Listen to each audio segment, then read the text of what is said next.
accelerated pace.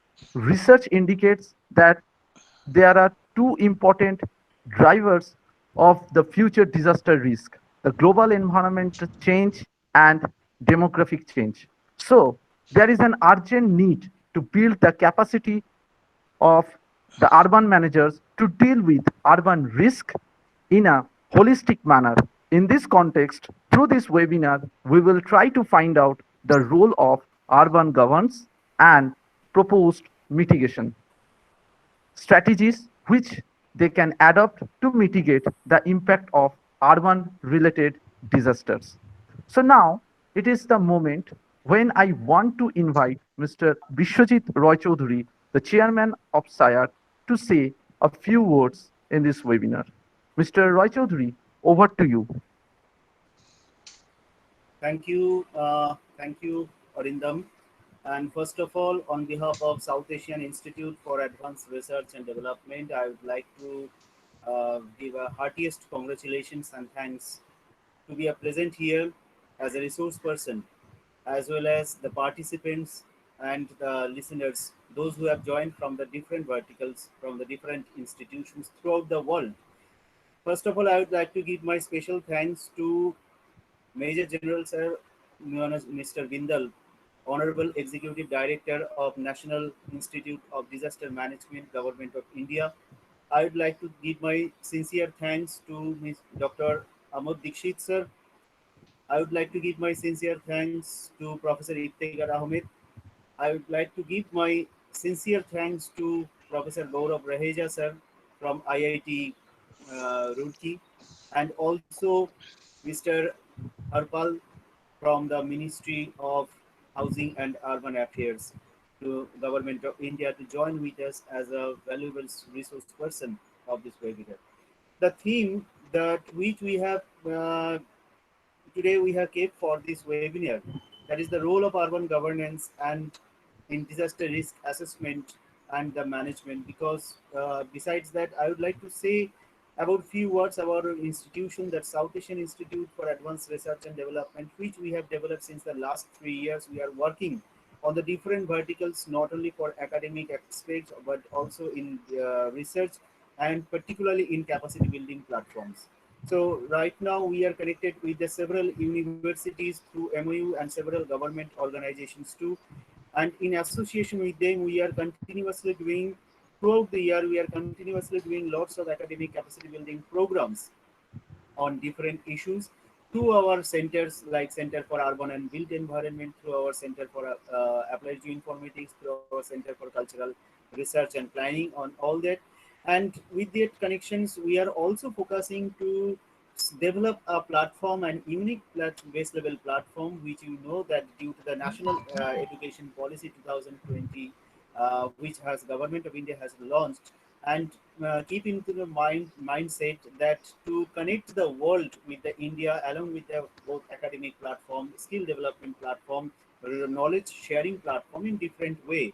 Along with that, to cope up with that situation, because we know that this is the most pandemic situations we have ever gone through during this time, and for that, this helps us a lot to think, to develop our initiative, to develop many things, and even it has brings a lots of changes in academic platforms also. So right now, whatever I think, as I am a faculty since the last 13 years in a postgraduate college, I felt that these right now the traditional academic platform should not be go through after this pandemic, and whatever we call that is the new normal situation. We have to think into different way, as that how can we connect more and more academic institutions, how can we share our viewpoints with the more throughout the world, throughout the different resource persons. We can take over several discussion points, we can take over several industry academia collaborations. Even right now, it's very much important for our country, not only for our country but throughout the world, to develop the manpower which is very much resourceful and skill based. And in this regard, lots of people will be required in future also for different government organizations. And that's why we are continuous from the very beginning. We are focusing to hold the hand and to strengthen the capabilities of the government organizations, as that we can support them in capacity building way or in many ways.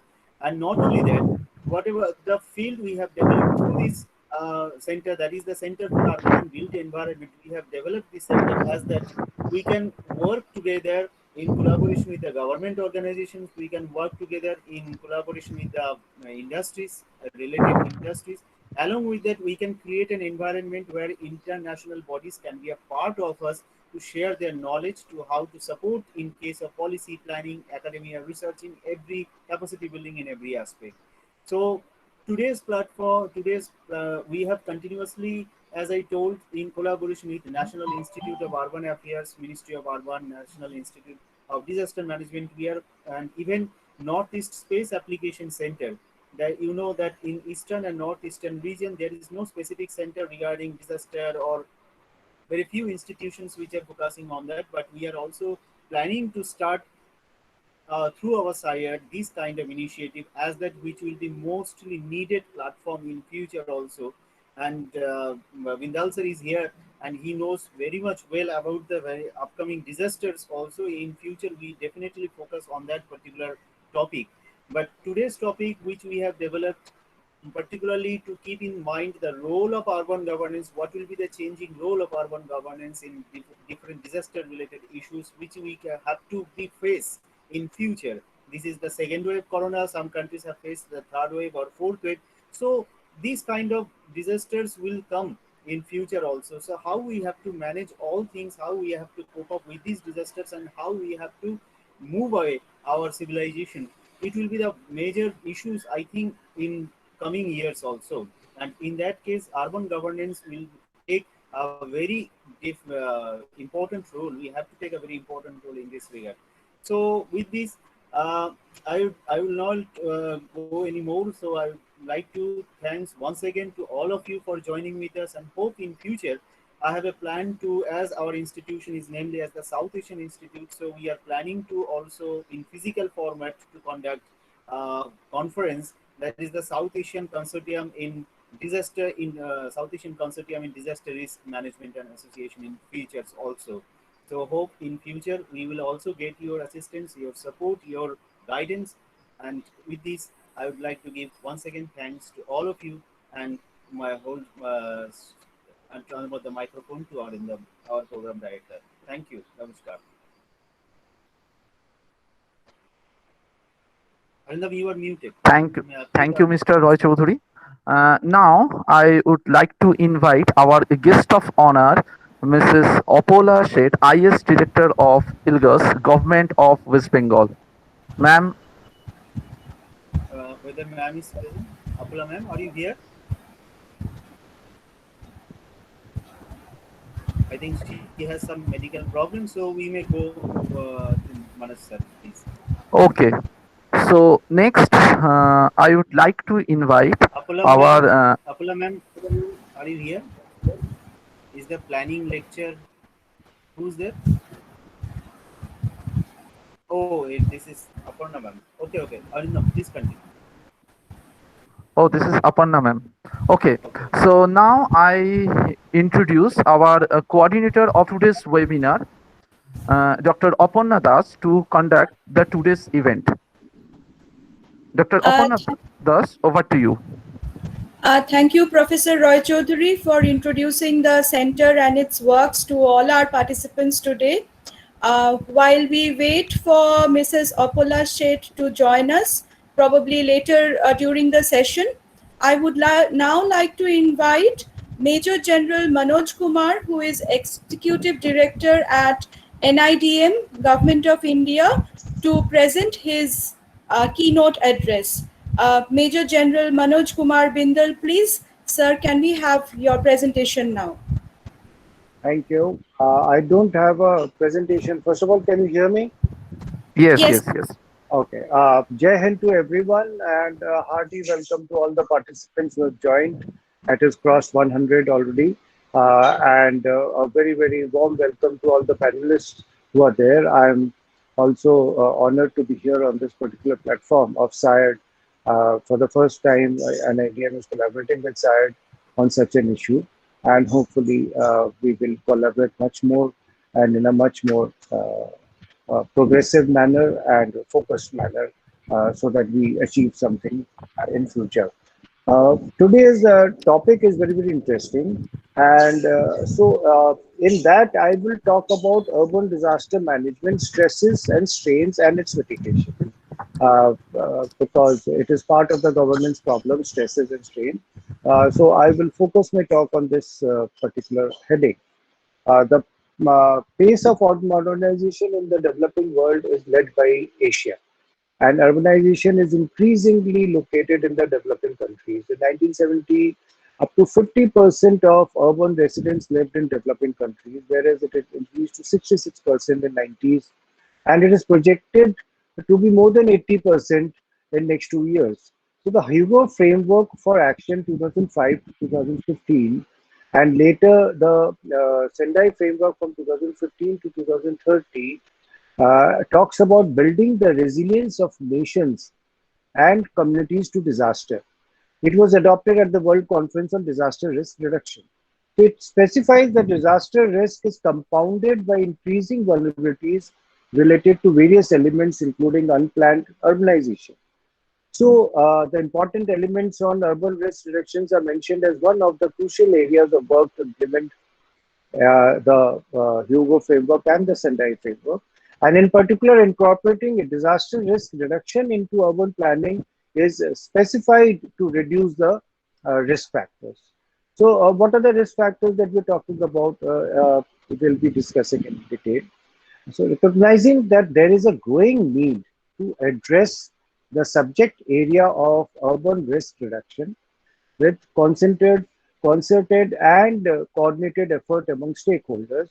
In particular, in Asia, the UNISDR Hugo Office, together with close partners, took an initiative to develop the Asia Regional Task Force on Urban Risk Reduction as a thematic group of the ISDR system uh, in Asia to facilitate and accelerate efforts and actions for urban risk reduction.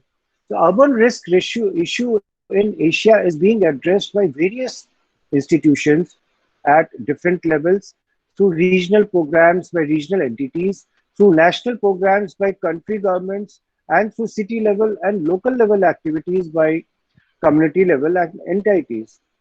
So the Asia region is uniquely positioned to have a synergy of activities of UN, bilateral donors, governments, and specific activities by civil society organizations and academic institutions.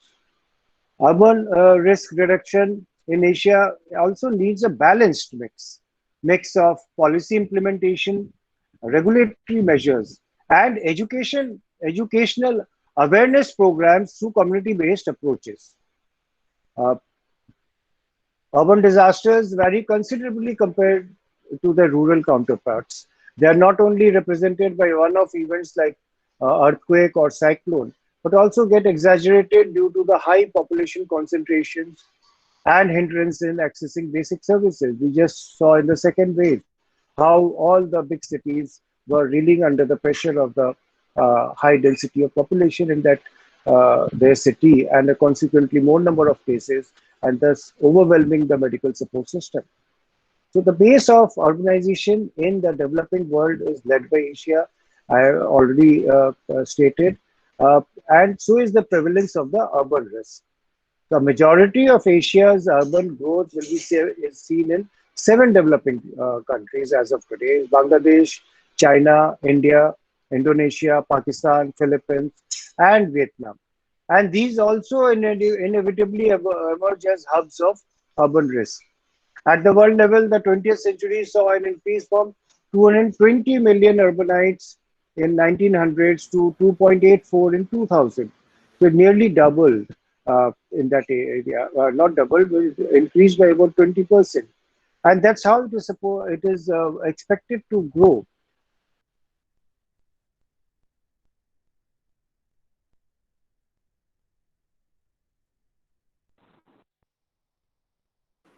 Sir, you are muted. Your voice is not audible. Please unmute yourself.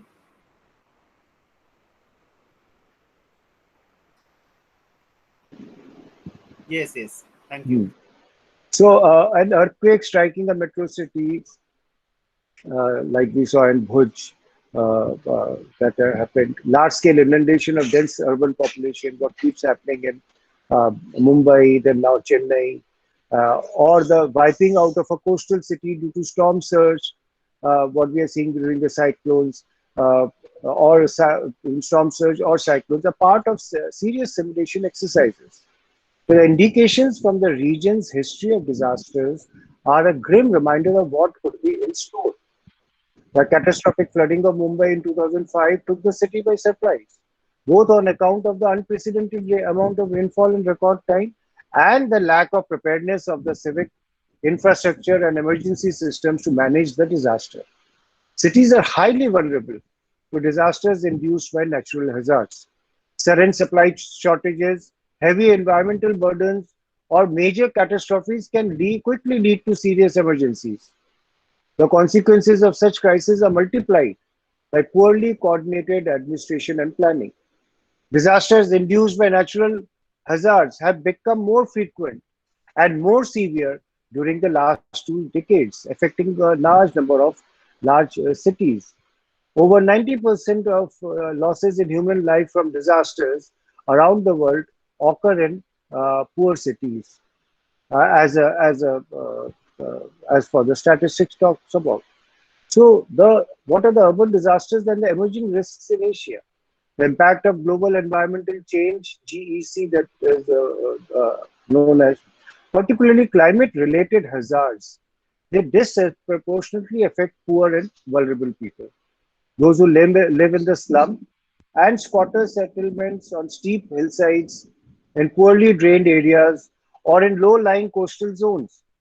So until recently, intensity and frequency patterns of natural hazards followed natural variation in global temperatures and tectonic activity. Today, while the scale of seismic and volcanic activity reflects those long time scale variations, it appears that frequency and intensity of the hydrometeorological hazards is being affected by a changing climate.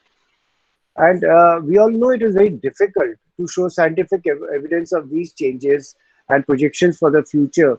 They invite concern, as shown by the findings of the Intergovernment Panel on Climate Change, IPCC. So in some ways, societies are not only responsible for the socioeconomic vulnerability, but also are increasingly responsible for shaping new trends in hazard occurrence. The shocks and stresses risk, particularly when viewed from a development perspective, can be viewed in the lens of the probability of shocks and stresses affecting people, or in a more focused way, the households. The household livelihood security model has taken the approach of linking households, livelihood, access to resources, basic needs, and building of assets to the capacity of a household for dealing with shocks and stresses. The same model, when viewed in the light of climate change, can be interpreted in terms of shrinking resources, stronger barriers in accessing resources, greater struggles for meeting basic needs, diminished assets, and increased exposure to the risk of shocks and stresses. Shocks in this approach are the low probability but rapid onset and high impact events that cause immediate and visible damage to lives, property, and environment. These include earthquakes, cyclones, tsunamis, flash floods, fires, and accidents. Stresses, on the other hand, are the slow onset and low impact processes that are of high probability, particularly in the context of the urban poor, and cause a day-to-day continuum of hardships. Like they include loss of a livelihood due to waterlogging and disease, small-scale building damage due to rains, chronic illness related to poor public health, social conflicts and tensions within small communities, environmental degradation, pollution, and other such local small-scale adverse conditions. Uh, Urban risk reduction in Asia needs a balanced mix of policy formulation, implementation of regulatory measures, and education awareness programs with community-based approaches. A few conclusive statements, if I would like to make at the end of my address, is that urban risk poses a challenge for effective distribution and management of global resources. For effective urban risk reduction, there is a need to strike a balance between natural and built environment and a balance between ecological and economic objectives. There is a need to develop a structure of goals and visions and a methodology to achieve urban risk reduction in order to identify the action that has to be taken. And lastly, not lastly, further, two more points are there. Steps need to be taken that are relevant in the short term in order to gain wider acceptability, but keeping long-term goals in view. Then access, sharing, and dissemination of information has to be a priority to achieve greater understanding of the issues involved. Collaborative efforts in knowledge transfer at the community to community level and city to city level have to be encouraged, and particularly between developed and developing cities. There's a need to understand and enact the concept of sustainable development and sustainable living in all its varied definition to achieve urban risk reduction objectives. And lastly, the development of new technologies that are clean, green, and practical has to be encouraged, and exchange between the national and the city of the local governments to combat environmental risk problems emanating from and also impacting the cities. So with this, I've given out some issues that can be done and which need to be done.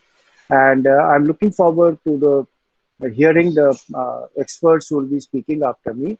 And I'm particularly thankful to Dr. Vishwadeep Roy Chaudhary for taking me on board, taking an IDM on board for this program. Thank you to everyone. Over to you, Arindam. Thank you very much, sir, for this insightful talk on disasters and the way forward. I would now like to invite Dr. Iftikhar Ahmed. He is Associate Professor at the School of Architecture and Built Environment, College of Engineering, Science and Environment at the University of Newcastle, Australia. Professor Ahmed, very pleased to have you here, and we can now go forward with your presentation. Sir, can you please unmute yourself? We cannot hear you. Sorry, yes, thank you. Thank you. Good afternoon, good evening, namaste, assalamu alaikum, whatever you want to say, whatever makes you happy.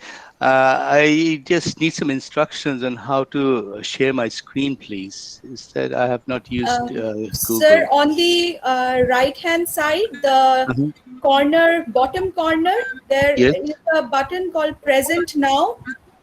And if you click on that, there are three options: your entire screen, a window, and a tab. You can select a window and then select whichever screen your presentation is open on. I don't seem to have those options. I have these four.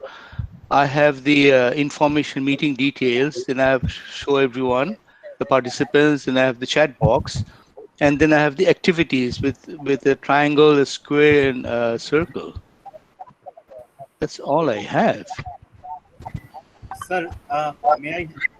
Hello, am I audible? Yes. Yes. Yes, I can hear Hello, you. am I audible? So first, you open your PowerPoint presentation on screen. Yes, it's open now. Yes.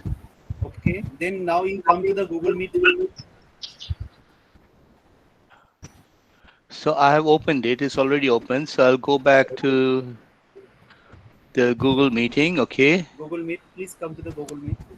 Yes. And now you go to the Present Now.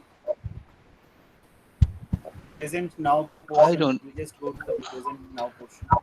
I don't think there is such an option. There's more options. I have that. Full screen, change background. Nothing on Actually, Oh, yes, I found it. I found it. Yes. So Yes. should I say your Present entire now. screen? Your entire screen then, okay? No, you just go to the window. Okay, so I will have to minimize this unless I open it to another window. Would you like me to do that? Yeah. I, Uh, okay, I'll open it to from another present window. now, you just go to the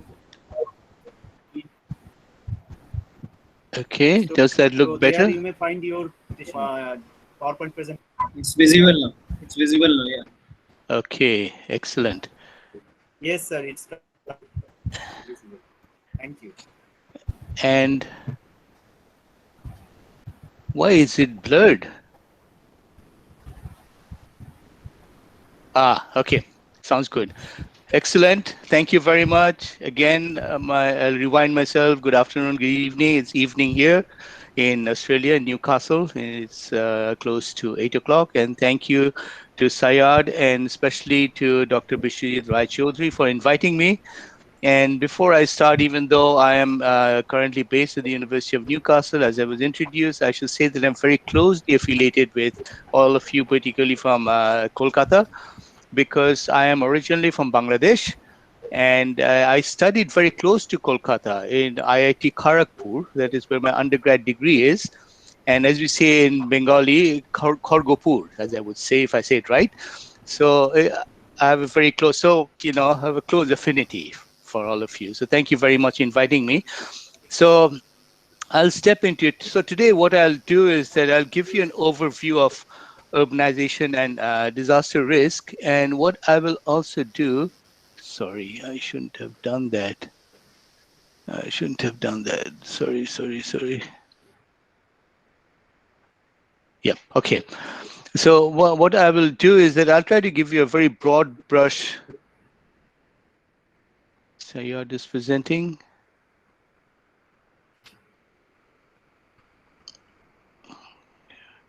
I lost my screen.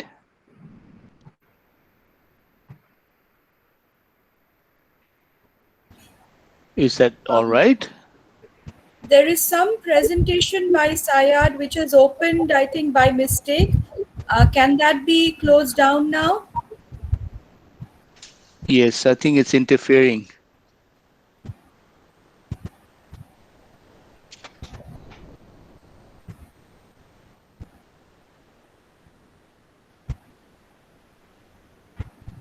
Yes, sir. You may proceed, please. Can you still see my screen? Yes, sir, we can. Oh, it doesn't look like before. Maybe I'll stop sharing and start again. How about that? Present now. Your entire screen. It's the same. That's Okay, fine. that's much better. Okay, so what I will do is that I'll try to give you a broad overview of urbanizing disaster risk and also try to focus a little bit on the kind of solutions, especially in terms of governance and risk assessment. So, and this relates to the topic of the discussion today. And the previous speaker already introduced these issues, so I won't really get into it in great detail. Basically, we are just urbanizing very fast. The tipping point was in 2007 when we crossed 50% of humanity living on this planet's surface in urban areas, in cities. And so this is what is happening. Now, we won't go into great details, but you see, like by 2014, 20 of the world, um, 14 of the world's 20 megacities were in Asia. So you see, this is where we are based in this part of the world. So, and by 2050, I think 70% of the world's population will be living in cities. So it's just an incredible number of urban dwellers. If I can show a very quick video clip, I think it'll give a setting for my discussion.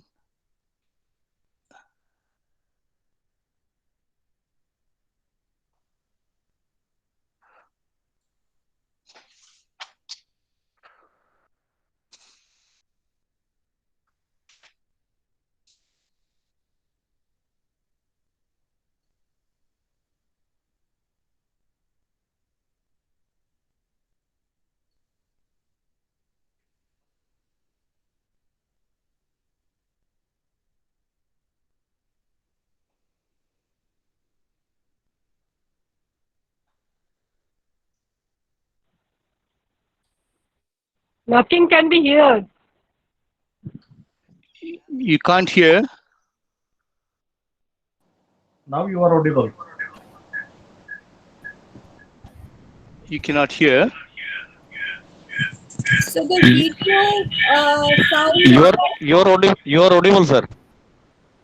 reaching us. I think there is a mechanism where you can actually allow.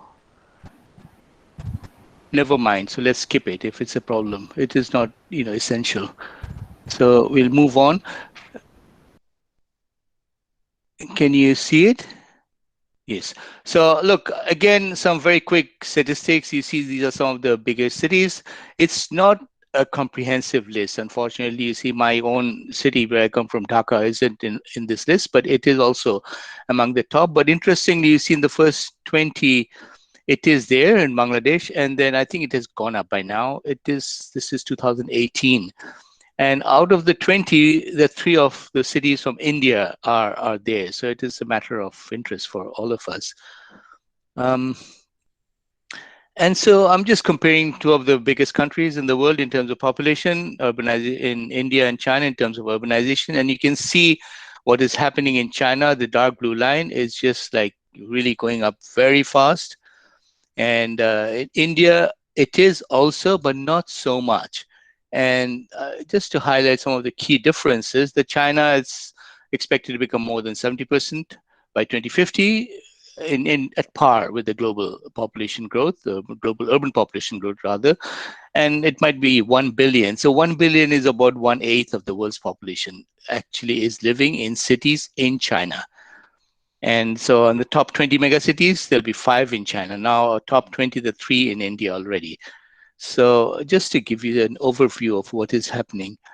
And then if you look at India, it's still comparatively rural. 35% of the population live in cities compared to much more in China, which is already 475 million people. So it's still a substantial portion of the population in India live in rural areas. And so, and it is projected India will urbanize less slowly compared to China, and you can see these images. And that photograph on top, I actually took it in Chennai, and you can see the prevalence of rural, traditional. I can explain other ways like primeval ways of doing things, which are prevalent even in urban areas, side by side with very, very modern elements. So that is the contrasting side of Indian culture, Indian urban cities that you all know about. Just to give you a little example, these are some photographs from Hyderabad. So on one side, on top, you see the IT city. And when I was attending a conference, our colleagues from there were very eager to take us and show all these cities. And then you see how the old city is. And then you start looking at the kind of construction practices.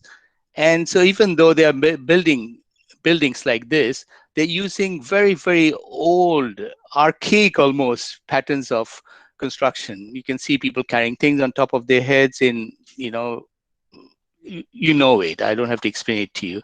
And there are also other issues about liability of laborers. If people get killed on the job, what kind of compensation they get. And also, interestingly, you see these people who are also living side by side to these kind of very modern apartments. And these are the people who actually built it. And what really happens is that when they get the construction workers, they come in from the countryside and start building these apartments, then eventually they stay back. And they stay back and they consolidate and eventually become shanty towns or informal settlements.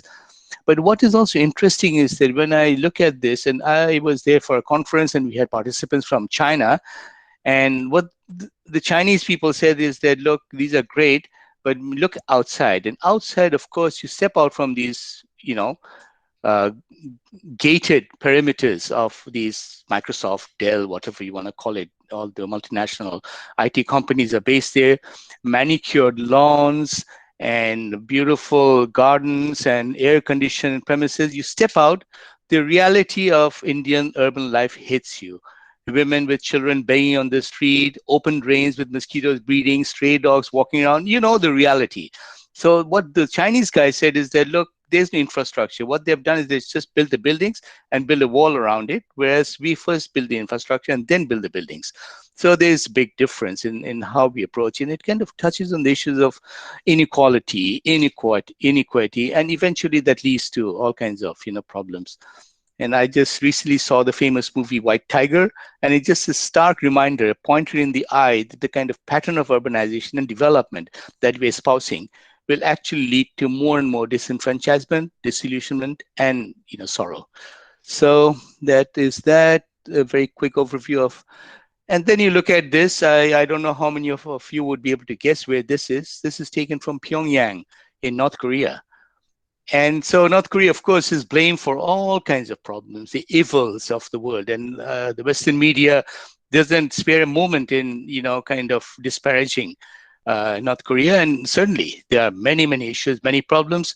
But when you go to the city like that, I was fortunate to go there and spend some time, there's no pollution because there are hardly any cars. People ride on a very old tram system and they ride bicycles. There are no billboards flashing and trying to, portray to you the capitalist agenda and you must buy it, otherwise you will not be happy. The consumerist propaganda is not there. So you start seeing, and there's no homelessness, everyone has a house, there are no beggars on the street. All the characteristics that I told you about emaciated women on the street begging for money with small kids, you don't see that kind of stuff. So this is North Korea. So we have to understand things from a different perspective of how certain forms of development can have certain positive impacts, even though there are many other negative repercussions too. And that is from the city I come from, Dhaka. And you can see this part of the city, and many of you have probably been there. You know this area is the most affluent part of the country, Gulshan Bonani, that is the area. And just next to it, there's this huge town, shanty town, informal settlement, what you call it, Coral. It's the biggest informal settlement. So the most affluent part of the country kind of enfolds the biggest informal settlement in the country. So what do you think, folks? Tell me about it. Is this what we cherish as our way of moving forward in the 21st century? Okay, so what really happens with this kind of issue, and as I've talked about it, you start having informal settlements throughout the world. And did I have a problem with the sound? Can you hear me? I'm having an echo. No, it's okay, sir. Okay, so I'll continue. I'll override the echo. It's fine. And yeah, okay, so you can see these photographs, the top photograph. All others, please unmute. Please mute yourself. Someone mic is on. Yeah, I think the mic is on. Oh, yeah, is that better? Yes, they have switched it off. You see some of these photographs, the top photograph from the Philippines, Manila, and the bottom photograph is from Ho Chi Minh City in Vietnam. You can just see the kind of disparity that I was talking about, informal settlements, and people start living on marginal land, and hence they are exposed to risk. This is quite well known, and I'm not telling you anything new that you don't know. And so let's look at something like urban flooding. All these cities that we talked about, Kolkata, Mumbai, Dhaka, Ho Chi Minh City, Manila, all of them have severe flooding problems throughout, every year. And so if you look at a very typical natural setting, this is what happens. You get half of the water that falls, it goes into the ground and replenishes the soil.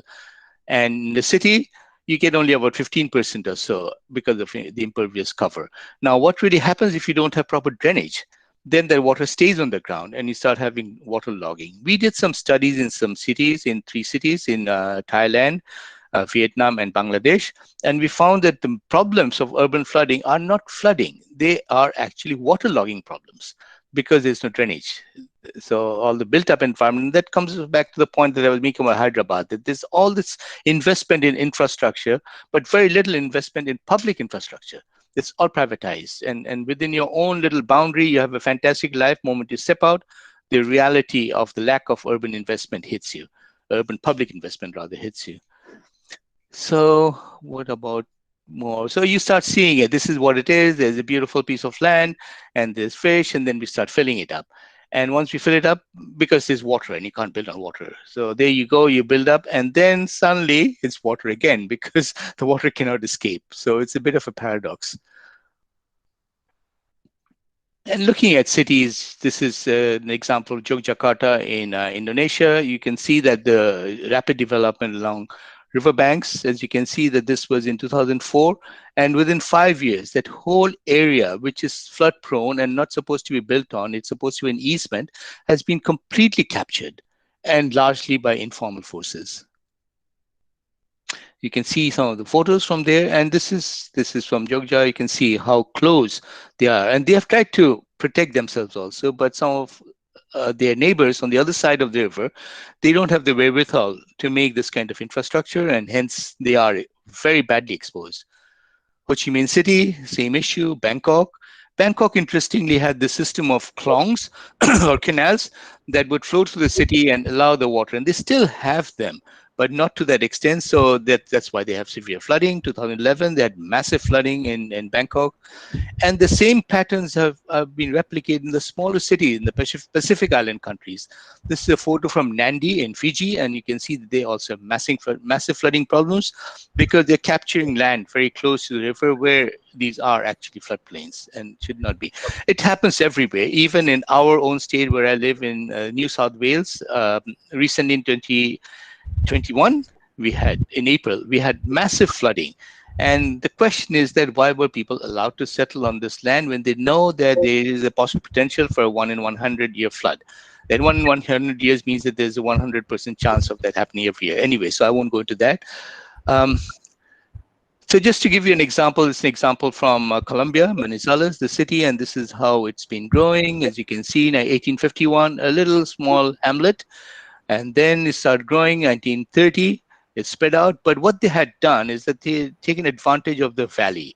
So that is the area of land which is opportune, and they could construct on it without encountering any problems. And it's got rugged hillsides all around. But then they're slowly beginning to be forced to expand into the hillsides.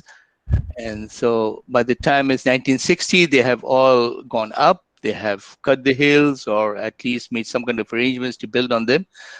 And hence they're exposed to all kinds of hazards, including landslides and earthquakes.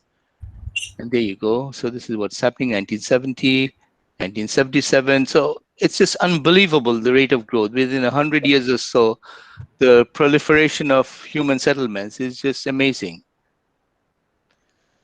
So let's look at the smaller countries, Suva in Fiji. The same kind of phenomenon, wetlands, and so there's these wetlands, and you can see that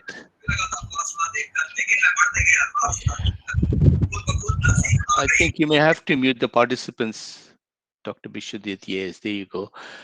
Okay, so as you can see, and then slowly these wetlands are being filled up and informal settlements crop up. And once these informal settlement people, they have actually invested in, improving, developing the land by filling it up and raising it above the water level. And then the big profiteers set in and evict them, kick them out, and make fancy consumer housing. So this is a typical phenomenon. And as you can see this unfolding in front of your eyes in smaller country cities like the Pacific. Developed countries, the same. And I told you about our state, New South Wales, which experienced severe flooding recently. This is an example from Houston. Poor urban planning, just all spread out, low rise, low density, urban sprawl. And then if there's a hurricane, then the whole area gets completely flooded. And they are going to be more and more stronger and more frequent hurricanes in the future because of climate change, as my previous speaker already mentioned. China, same example. As you can see, this is worldwide. And I think flooding is one of the biggest urban hazards throughout the world. And flooding actually means waterlogging in many of these places.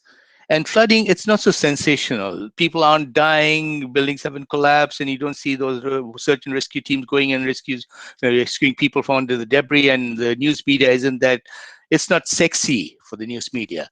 But what happens with flooding is that it's got an insidious impact over time. It's cumulative.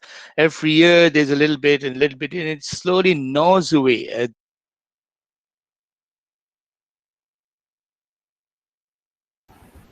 Professor Ahmed, you are on mute again. Me, so I think Javed muted me. So here I go. Okay, did you miss anything? No, I can go on. You can go on, sir. Okay, so that's China. You can see India, again, the same kind of photographs and mismanagement of dam reservoirs. This is a larger development issue. It's not only an urban issue, but the wider catchment is the issue. The catchment management to prevent flooding and waterlogging, it's the issue really here. Look at Kolkata, your city where you're based here in SARD, and you can see again the kind of phenomenal urban growth. 1990, this is the core urban area, as you can see, along a north-south axis, as you know well. South Bank and Salt Lake City at two extremes, Baliganj, I think. And then you start seeing how it's growing, and it's growing in 2015. It's just starting spreading out and going into the wetlands. These are some of the wet areas, and hence they are much more exposed to flooding. The same kind of issues. So what will happen as this continues? More people will live in cities, there'll be more risk, and the design and planning will be improper. You can see this photograph from Nepal, Kathmandu, where my next speaker, our next speaker, Amod Dixit is from. He will tell you more about it. And these are the kind of issues, and climate change is, of course, an additional layer to the kind of hazards that we are going to experience. So I'm just giving you a risk overview, really. What happens in cities versus rural areas? The rural areas, they have a better opportunity, a better maneuverability. They can move to higher ground if they need to. They can build houses on stilts if they need to, or they can use materials from the common property resources, natural organic materials, to rebuild very quickly. But the urban poor, they don't have those options, and they are often in very, very congested areas. And you can see some of the impacts that COVID has brought about in urban areas, in cities like in India. And I won't go into this in great detail, just to say that urban life is just more commodified than rural life. There's just more, it's more cash based. There's less barter, there's this social capital, there's this community networks. There are some, but overall there's a weakness in this particular area. And the environmental risk is complex. It's got multi-hazard scenarios, and the risk between where you work, where you live, it's just all in the same place. You're not going out to the fields and cutting paddy, but you're sitting in your home and you have a home-based income on the ground floor and you live upstairs. So you start, getting into all kinds of multiple risk in that kind of situation. And social fragmentation, which is related to commodification of urban life. And this is an interesting photograph I took in Bangkok, and this is an urban poor settlement, which was upgraded by the government. And you can see that they still have a form of network, but eventually these networks would be under a lot of pressure because of the fragmentation and the commodification of urban life. Just to give you a model how we can go forward, is this, there are different ways of doing it. If you go, like, you have the urbanization, demographic pressure, and then it increases pressure on land. So there are two ways you can go. One, you can start expanding land, and as countries like the developed countries have done, Australia and the United States, they start expanding, and then they can't find enough land, and then this land degradation, and then it leads to problems, poverty in many cases in developing countries, and you get into vulnerability. Alternatively, you could go for intensification. You don't spread out so much, and you have proper laws, education, technical support, all that, proper land use planning, and then eventually have a higher standard of living, and so on. You don't need to have a car to go everywhere. You can ride bicycles or walk, and then you have more safety. But if you intensify and if you apply improper technology and policies, then you go back to the same old situation, go to vulnerability. So this is just a little model to, envisage, understand how this planning process can result, what kind of outcomes. So this is an example from Amsterdam, very, very dense and intensified urban plan. And people ride bicycles, there hardly any scope to drive cars. And so there's less pollution, but also there's a better quality of urban life because of that. And land use is regulated, and so on.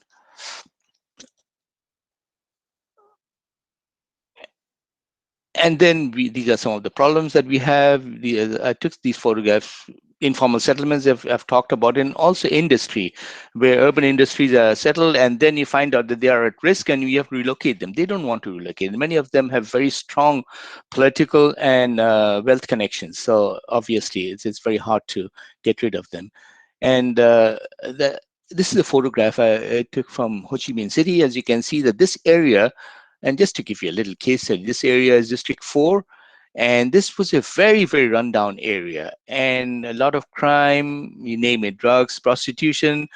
You cannot go there at night. Whatever you have will be snatched, and so on. Now, suddenly the World Bank came in and they funded the Vietnam government to build this kind of highway, which went through the settlement. So many of these people, they were evicted, and many of them got compensation. It's just many disputes in the market rate of what they actually got, and this is the kind of development that happened. And many of these people, they were just kicked out and moved to the periphery of the city, where they didn't have their livelihoods and networks and opportunities to come to work. So yeah, this is again my own city. Dhaka is where I came from, and you can see that this is the Dhaka Metropolitan Development Plan.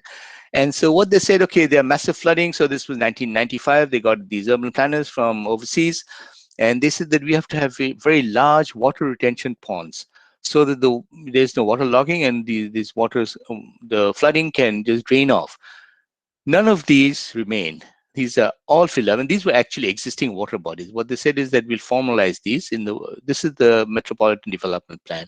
And you can see some of the development that has happened in many of these areas. They were just completely filled in, illegally in many cases, and very quickly. And so now if there's flooding, then there's waterlogging.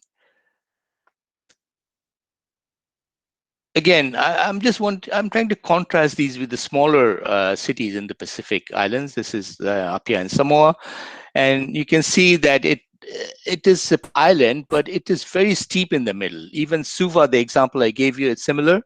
It's very steep in the middle. So if there's rainfall, then there's rapid runoff, and if the surrounding areas, the coastal areas, are all built up, then there's flooding very quickly. And so they need to, and now they're considering urban development planning strategies that start adapting to this kind of drainage problems, and that I have some more photographs here, but I won't show them to you today. So what do we need to do for risk reduction? How do we plan for it? So firstly, and I won't go into in great detail, simply that I can say that we have this planning process. It's based on what we call imperfect foresight, because we're not sure how the population would grow, what kind of economic growth will happen, if there would be a pandemic for that matter in the future that would shed a shadow, cast a shadow on the economic growth that happened. And I think my previous speaker talked about Jakarta, Indonesia was rapidly growing 2019. Now after COVID, it's just plummeted, and that is common for many, many other countries.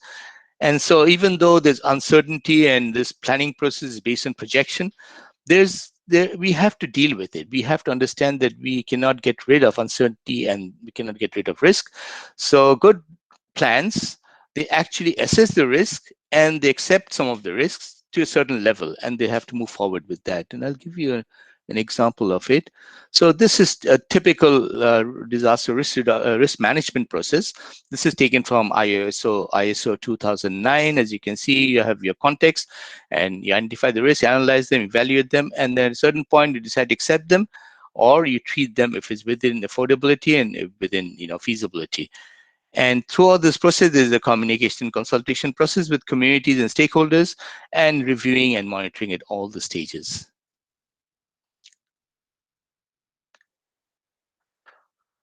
So I won't go into this in great detail. I can talk a little bit about land use planning versus strategic planning. Strategic planning is essentially to plan for disaster risks, and that is using land use zoning, not only just land use planning, but land use zoning planning, so that we know that which areas are at risk. You start restricting the development, or you control the kind of development that happens, and those places are not at risk. You start concentrating the development there.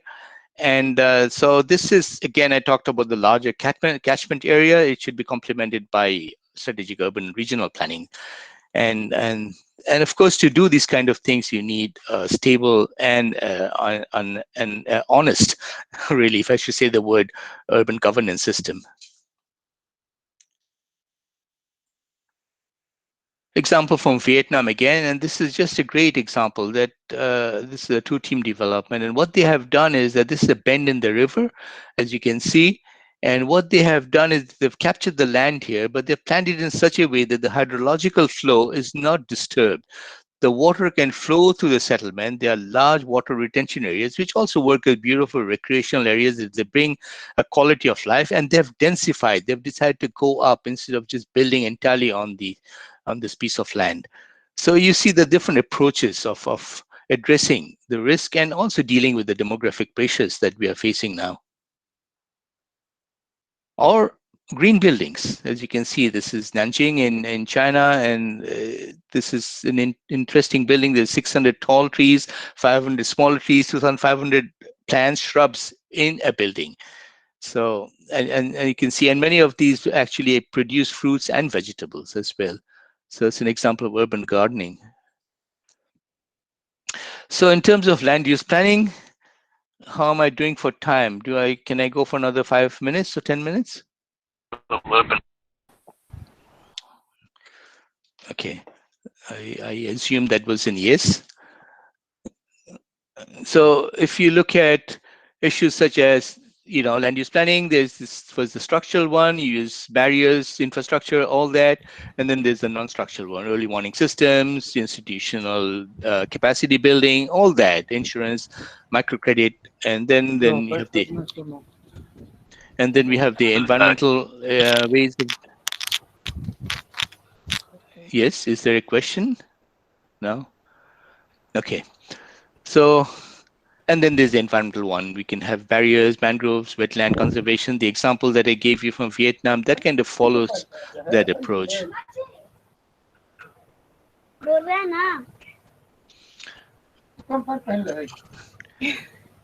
I'm impressed to see the younger generation. The younger generation is also joining us for this webinar to learn.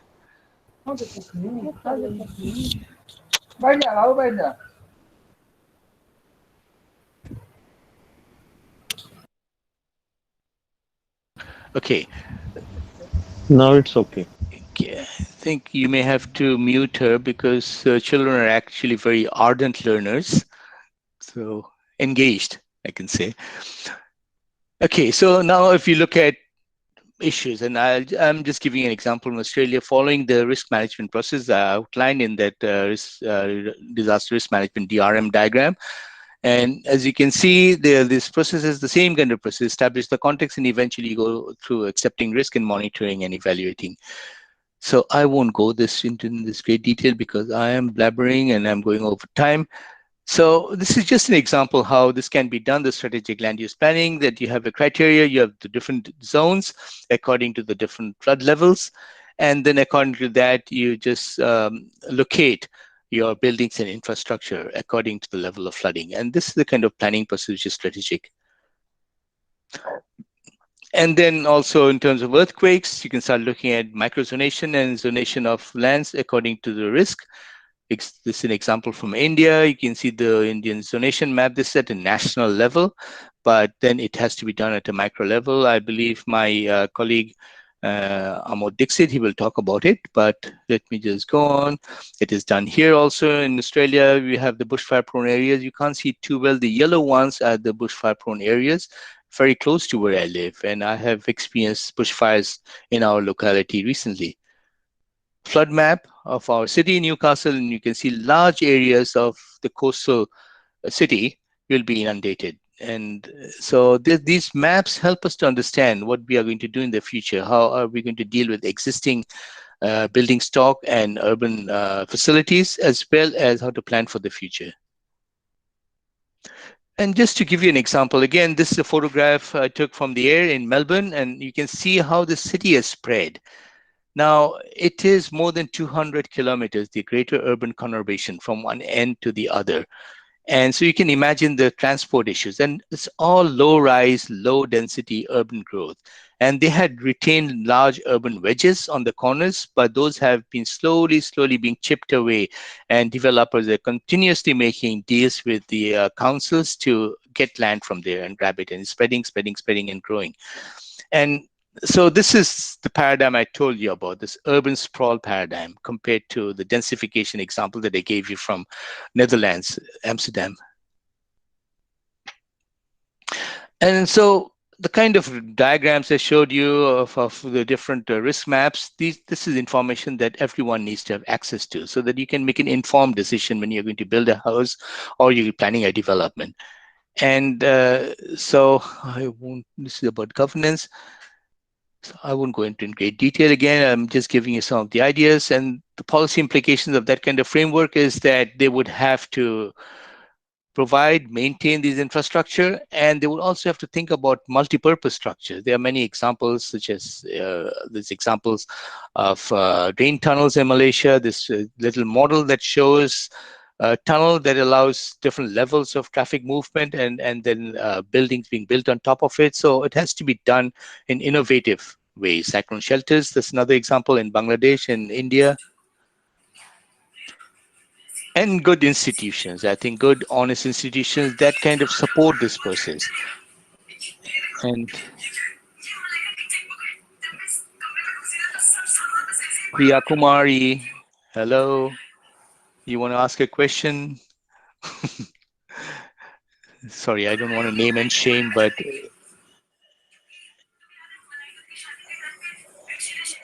okay, so I'll just go override them.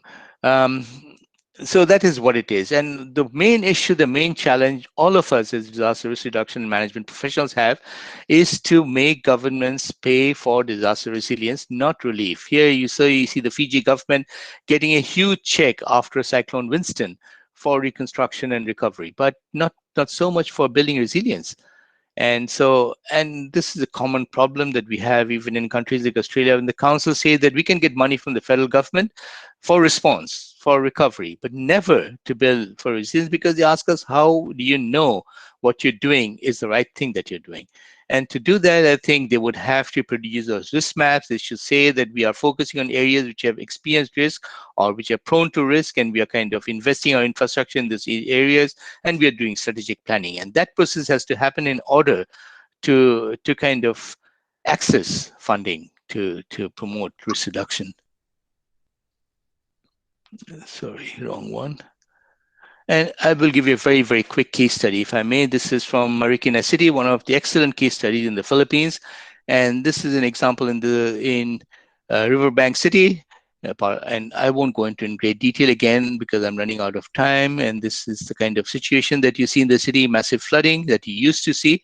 And what they had done is that this is a very innovative government, is that they started doing all kinds of things. They started moving people from the riverbank and providing them housing at very, very conducive and good rates and good support for doing that. And they started improving the drainage and the footpaths and all that. So there was the physical side of it, but there's also capacity building of those people. And people who actually were evicted eventually became part of the team of people who prevented future encroachment on the riverbank. So this is just a great example.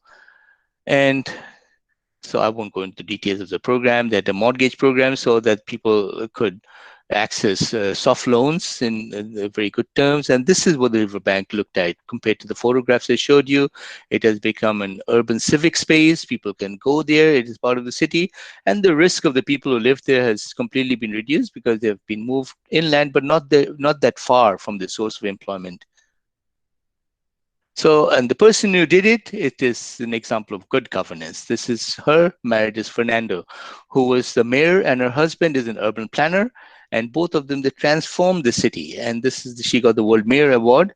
And this is what the quotation is. I won't read it to you, saying that, and I was fortunate, you can see me in that photograph, when I was fortunate to actually meet her and learn from their experience. And the Philippines has got tremendous experiences. And there's another one, as you can see, this is another mayor in Quezon City, which is also great. Quezon City actually has a Bureau for Disaster Risk Reduction and Management. They call it DRRM. They don't call it DM or Disaster Management anymore. They're already quite advanced in many ways. Valenzuela City, also many of these examples in the Philippines, because they're persistently harassed by all kinds of hazards. So they have taken very, very good and proactive approaches supported by the governance framework. So I think I will stop here. I have blabbered sufficiently. Thank you. I just want to show you this photograph of some of the young people who live in these informal settlements, and that is the future. And these are the people who we should be targeting in our future interventions. So thank you very much. If there are any questions, I'm happy to answer them. Thank you for Professor Ahmed for a wonderful presentation of how growing urbanization can lead to disasters and how we can bridge the gap with proper infrastructure planning. Now I open the house for any questions that you would like to put forth for Professor Ahmed. Any questions? I am having one question, please. Yes, please. Hello. I just wanted to clarify myself only.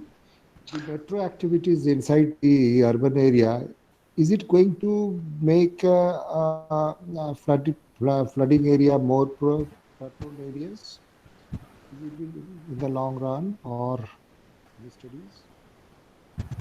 I'm sorry, I couldn't really understand you. You may have to break it down a little bit more. Okay. Nowadays there is a metro, underground metro. Okay. Yes. Okay, yes. Is it going to create more problems in the creating flood? Is there any studies? I think there are many studies on that. Ho Chi Minh City, for example, the World Bank has funded them to do a new metro. Is under construction. And there are studies on it, the feasibility studies and climate change impact studies as well. It's AWEM. You can find some studies. Now, see, the problem, again, as I go back, essentially, it's not flooding. It's a lack of drainage. Okay, so we need to get the water out of there. And so if you have the subway or the metro, if it is drained properly, then you won't have that problem. It is, so but that needs a lot of money also. It's investment. And I think every time infrastructure projects have to be combined together with drainage programs. Otherwise, if it doesn't work. And this is sometimes which doesn't happen. A lot of infrastructure investment in many countries, they just go ahead. They build roads, but the drains are built later or not built. So it is to be part of this integrated drainage infrastructure investment program. So the question is that when we are reducing the water percolation rate by means of metro construction, that is going to lead to a problem in the waterlogging areas also, because we are expecting both natural percolation plus the drain. Yes, definitely. So in both the cases, when one is blocked, so another problem is drainage may not be sufficient, because it was taken into consideration that there will be some percolation also, and particularly in the tropical zone, the percolation rate of water is very high, and if it is stopped, that the flooding will increase. This is my just yes. wanted to clarify. No, I agree with you absolutely. I think what has happened is that we can't go back to the past with what had happened in many of these cities. I know Kolkata for sure, Dhaka for sure. They had very large ponds within the city, and these prevented that kind of thing happening. That the water could go in there. They would dry up substantially during the dry season. The wet season, they would fill up. Now, what they have done is that they haven't kept those. They filled those up and started building on it. So now, how do you rectify a problem like that? It's very difficult to go in and start building. So whatever needs to be done is to have channels and have large water retention areas which are in areas which are not still built up, prevent building up, find ways to deter private interests from filling up those areas, and at least channel some of the water into these areas. I It's think not we going to. have some time constraints. I would like to invite our next speaker, Dr. Amod Mani Dikshit, who is President, National Society of Earthquake Technology in Nepal.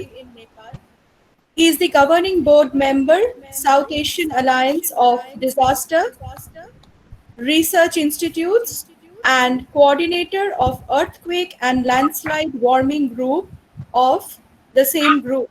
He is also chairperson of the Asian Disaster Reduction and Response Network. Dr. Amod Mani Dikshit, please. Yes, thank you, madam. Can you please allow me to share my screen? Yes, sir, please. I don't see the button there. I request all participants to please switch off audio and video if you are not presenting for the time being. Someone mic is on.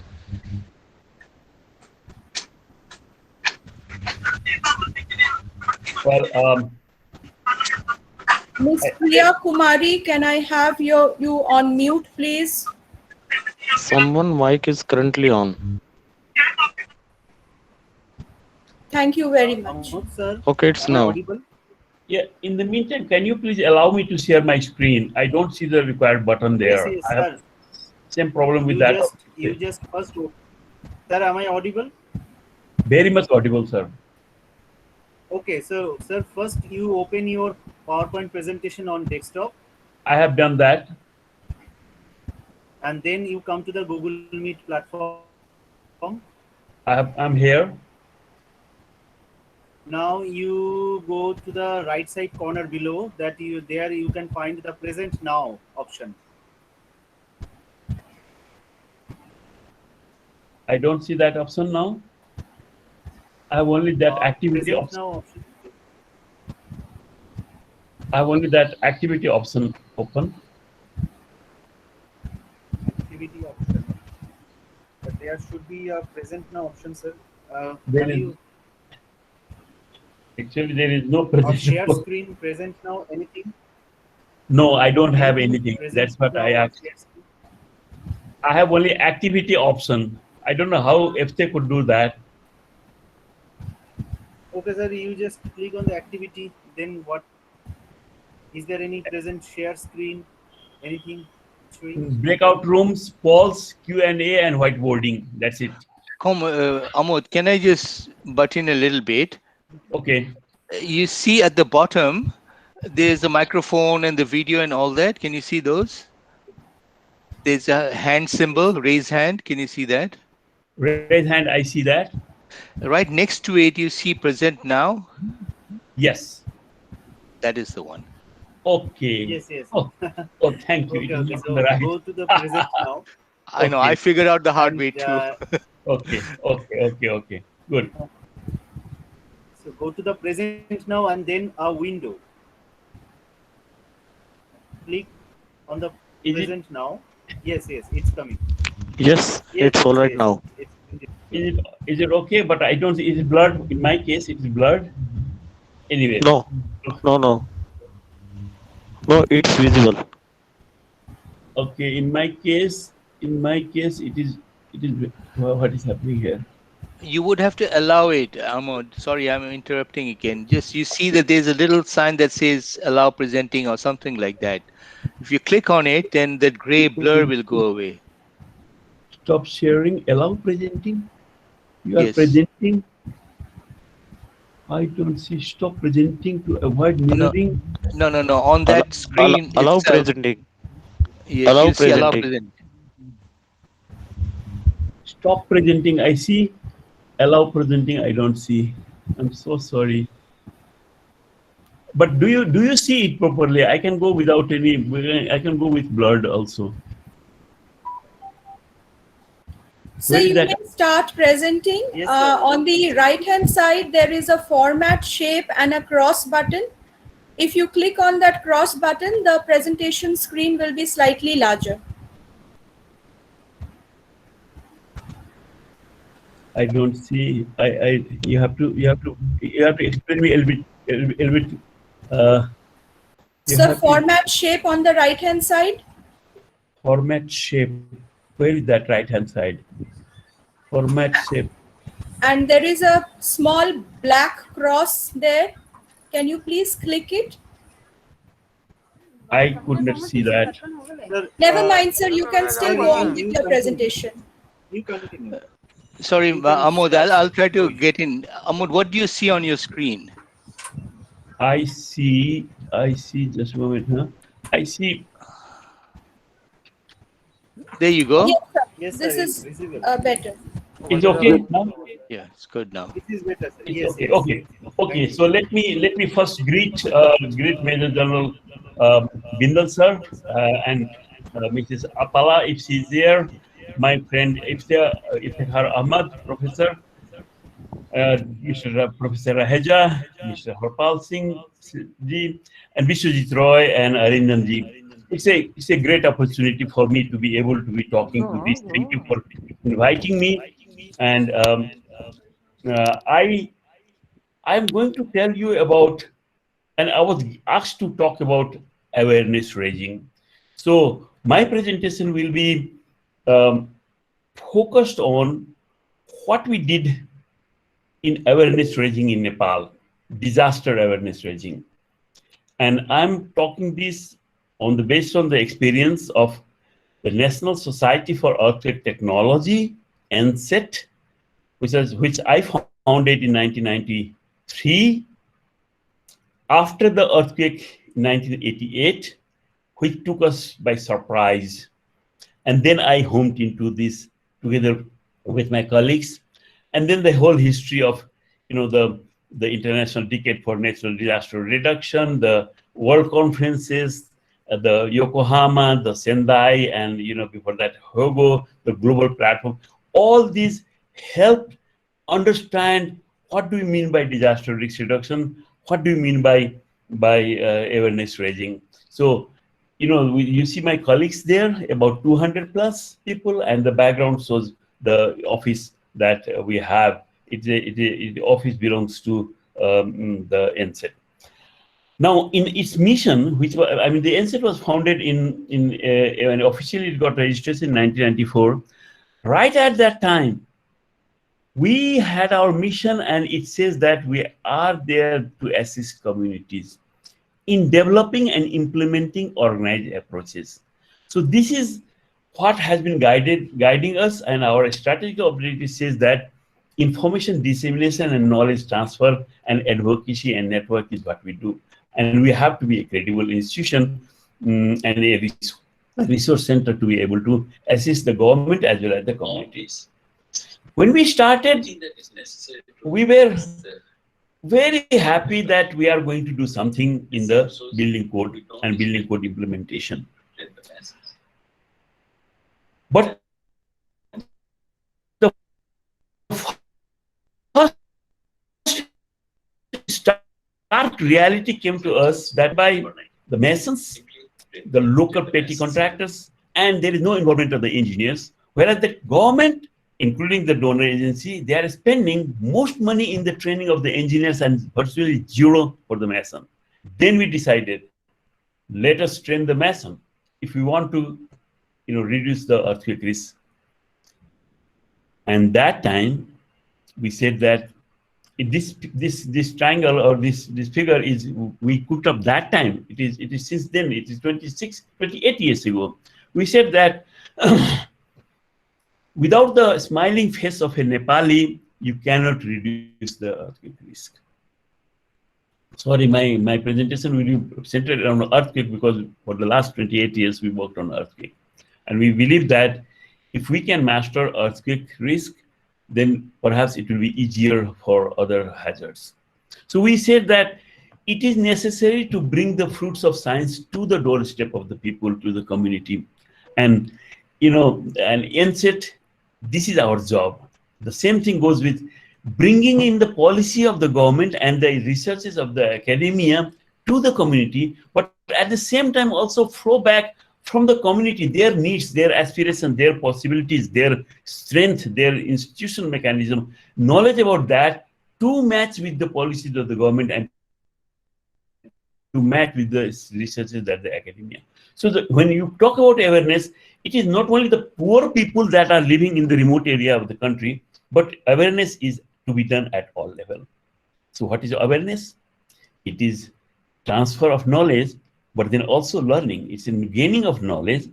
It is ultimately, it is co-learning and co-creation of knowledge together with the person that you are supposed to serve. It is the community and also the government, the community and also the scientific community.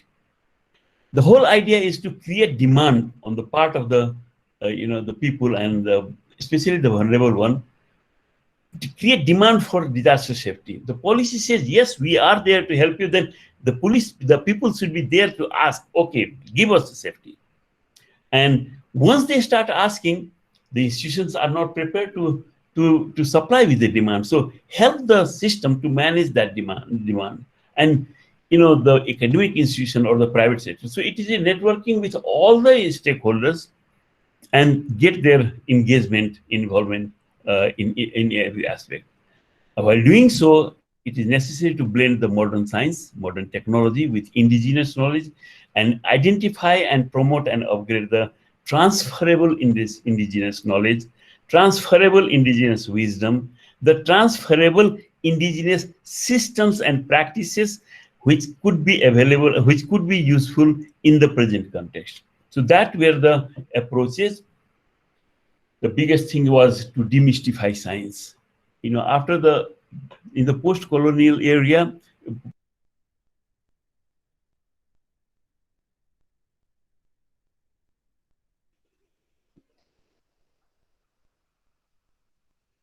Sir, you are muted.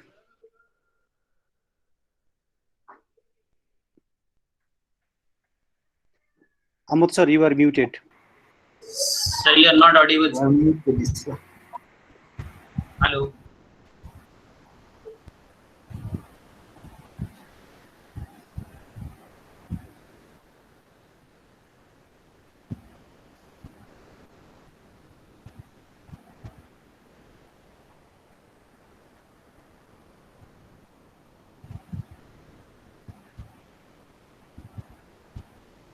Sir, please unmute yourself. Yes, sir. Please unmute yourself. Amut sir, please unmute yourself. I am muted all the time. Yes. Yes, audible. Is it okay? Yeah. So demystify science, it should be made available to everybody. And when the scientist has to have the human face at the center. So it means that it's not only the physical science, it's not only the engineering, it is also the social science that needs to be amalgamated. And the other approach is to break the research laboratory barriers. And the research findings should be translated to the people's doorstep. Science to the people, it has to be there. And the disaster risk reduction demands engagement and contribution by all, and it's not a luxury of the richest. That time when we started, we thought that only America and Japan can indulge with disaster risk reduction, but here we also can do. So, but one has to understand that the perception of risk and the level of understanding is different in different community and society. It depends on the issues, the social values, the culture, the social structure of the society, and also raising awareness is it's not a one-time affair. It's not a 5 years affair. It is a movement. It is a sustained effort. It requires a change and doing the change of mindset, change of perception, change of behavior. So from it ensues that you have to collaborate, you have to network, you have to talk together, especially with the media, with the government, with everybody, and use all the means, all the modes of communication. And you have to spread yourself everywhere. The message should go everywhere. So it is a movement and a campaign. With that we started, and we used the the FM and the AM radio programs, and we used the television programs. I mean, and you engaged all the television programs and instill a sense of competition. Print media, publication, display board, orientation session in the nook and corner of the society, skits, shake table demonstration. This is one of the innovation that has been, it is a translation from what is happening in the structural laboratory in the world's richest institution to as a awareness raising tool in front of the people. You go to the villages and show how actually building fails. Only the poor building fails, and only the poor buildings kill you, not the earthquake. And I just say that this more than 150 such demonstrations have been made in many places, including India, including Dhaka, and including in Kobe during the World Conference, where the mayor of Hyogo, the governor of Hyogo, invited me to have one of these also in his office, in the governor's office. It is earthquake walks. It is taking people along and showing the vulnerability or sharing with them, so that they could feel the vulnerabilities and the structural vulnerabilities as well as the social vulnerabilities that we live in. Another one, very innovative, the Earthquake Safety Day, which is for the last 25 years, it is continuously being done. Annual event involving everybody, including the our equivalent to Satyajit Ray, or our equivalent to Harivansh Rai Bachchan, or our equivalent to Mahadev Verma, the literateurs, the artists, the painters of national repute, involving them and working with them together. The simulations, drills, student summit, we invited people including from India, from Bangladesh, from Japan, from other places, to have this annual, what you call the student summit, interacting with the people's representative.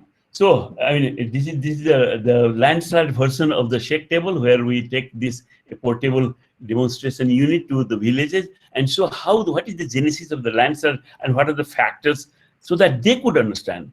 And more scientific work is a push over or push down test for actual building, so that we can have the scientific basis. With these approaches and using all the means,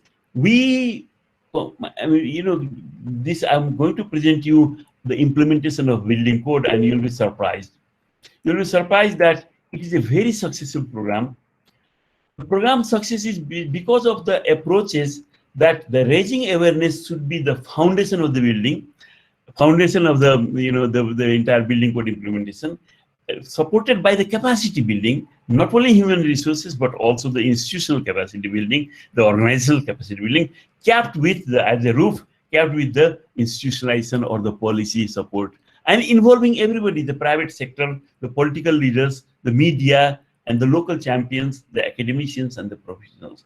So what happened is it resulted in this success. This is a story from 2012 to 2018. The left-hand graph shows the compliance rate in the drawings submitted to the municipal authority for building permit process, and the right one is the actual the on-site, the buildings. So if you see that the red bars, they were non-compliance. That was risk. In 2012, it is 85% of the buildings were bad. And that in 2018, when the end line was, the monitor was done, it is less than 1% in the drawings submitted to the municipality. And of those drawings, if you go and check in the site, in 2012, it was 80% the buildings were bad. They didn't comply with the building code. And in 2018, it has drastically reduced.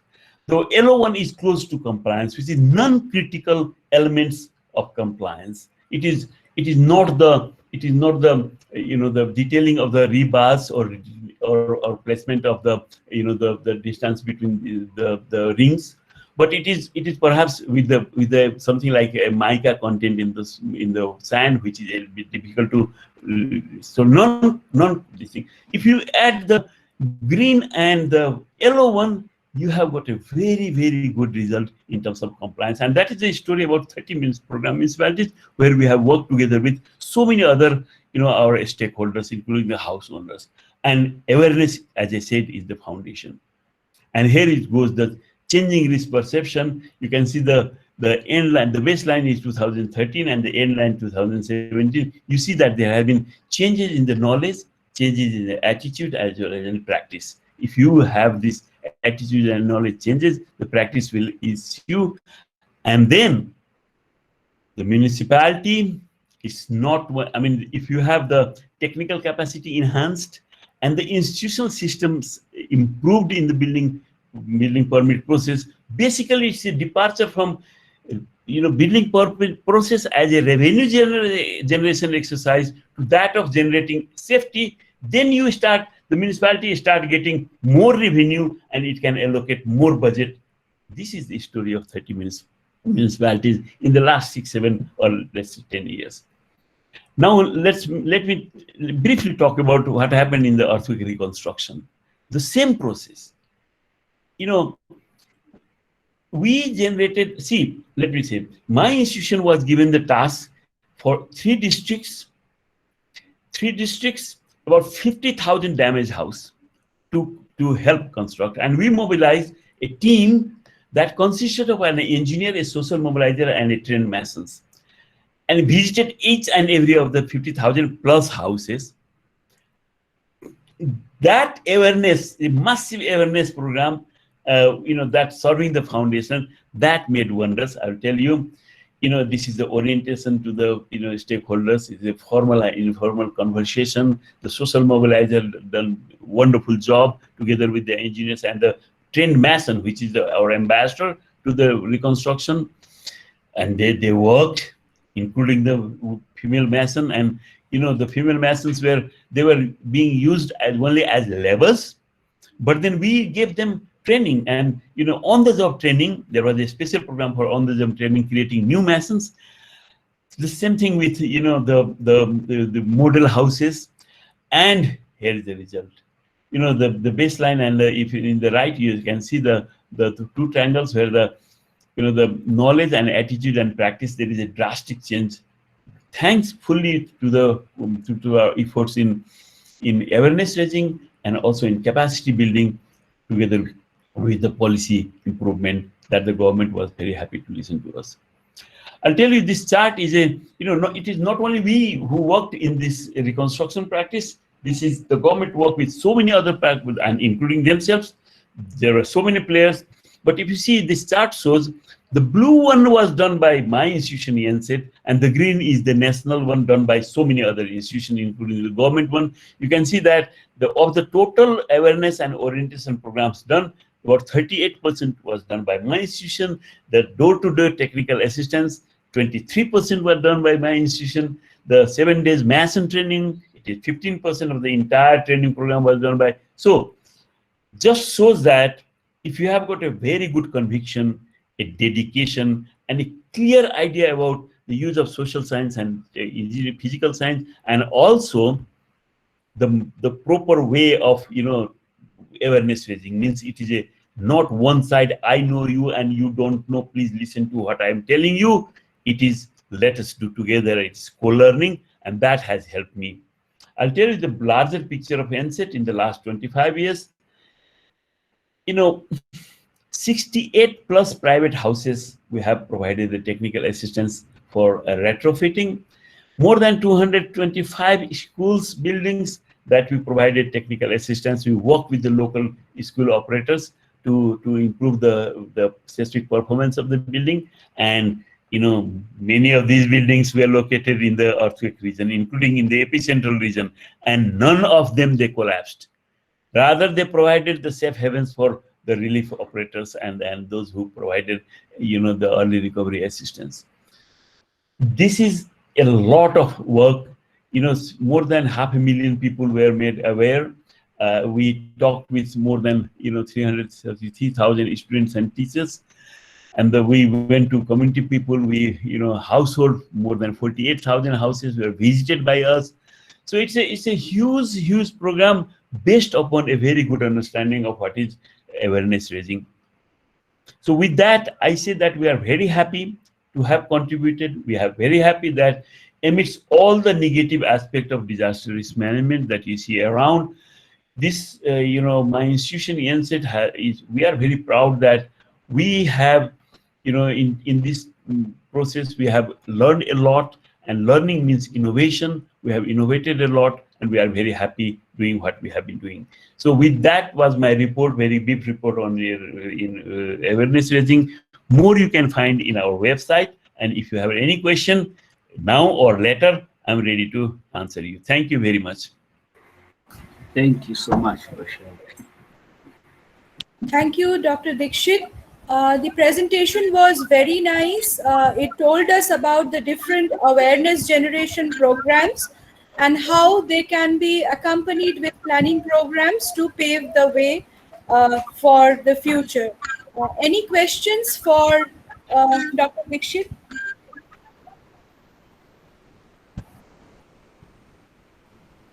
Are there any questions for Dr. Dixit?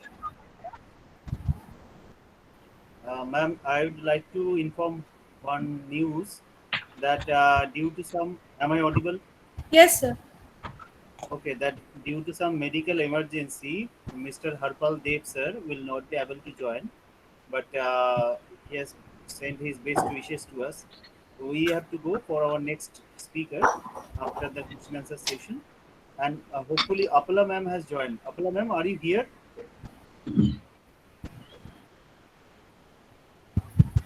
Apala ma'am, are you here? Okay, she will join. Anyway, ma'am, please continue. And Manoj sir, thank you. Oh, thank you very much, Mr. Ji. Thank you very much. That's a great opportunity. So hope we in future we will collaborate with your organization. Let us sign MOU. Let's go for action. I'm having one, just a small query. Why not? Yes. Yes, please go ahead. Supreme Court ordered introduction of environmental science and related subject in the school curriculum activities. And what is the effectiveness of that particular inclusion of environmental science in the school curriculum? Is it really working, or it is not working? And if it is not working, what is the reason behind it? Well, sir, I don't have much idea about what is happening in India. I can tell you that in Nepal, this change in curriculum and its implementation is a very difficult task. It is not that easy to make a change into the existing status quo of the curriculum, especially at the school level, and forget about, even at the university level. It is so sad to see that many countries, including Nepal, don't teach their own building code to their own building engineers. It is very sad, and we have been advocating for that for the last almost like 25 years in Nepal. It is not happening, and in India also, to my knowledge, it is not mandatory. So that is the state of affairs. Unfortunately, school, as a extra curriculum activity, absolutely wonderful. Absolutely wonderful. It has made a big dent, involvement of the students and others. But then, as a curriculum, it's a question of the nationwide coverage. It's a question of the teachers, availability of teachers. It's a question of, and ultimately, it's the money. So, even though we have got several programs for international driven program, still we have not been able to improve or update the curriculum to the way we wanted. There have been some changes in class 8, 9, and 10, and that have been, some of these lessons have been changed to incorporate environment as well as disaster risk reduction. And whatever is there, it has made a change, but then we are not very much satisfied with the amount of change that has been taking place in Nepal. Then what should be your message for this? Because so many things are being altered in the school curriculum. and what should be your message for the, because this is a particular area where we can really work for the safeguard of our future generations. So what should be our message from this forum? And I would request Vishwajit to compile this information and send it to the educational institutions. In Turkey, after the Izmit earthquake in Turkey, they trained 100,000 teachers in 1 year how to teach the school children on disaster risk reduction. Very successful program. We emulated that and started doing something in Nepal, but again, we are not the government, it is a civil society organization. This is not a big problem. Basic problem is the awareness at the highest level. Awareness at the level who are responsible for changing the curriculum. And, my friend, Professor Iftikhar Ahmad was talking about, you have to have a sincere people there. The problem is that, and knowledgeable people there. The problem is that, a cosmetic effect, it doesn't make sense. Disaster is a question of life and death. So one has to be very serious, and cosmetics changes will not, change. If you make a change, I started asking a question. If a 8th standard girl in California or in Japan knows about, disaster risk reduction and the methods, perhaps as much as our engineer do, why can't our sisters or our daughters in the school learn that?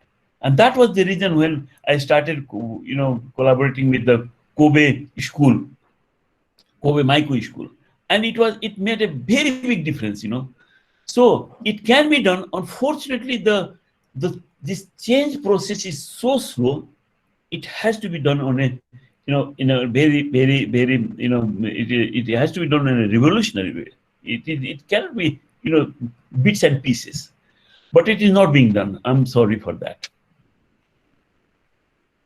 Gujarat, after the Gujarat earthquake, our current Prime Minister Modi, he was there, the Chief Minister, I think, and then he declared that all the schools in Gujarat will be earthquake resistant.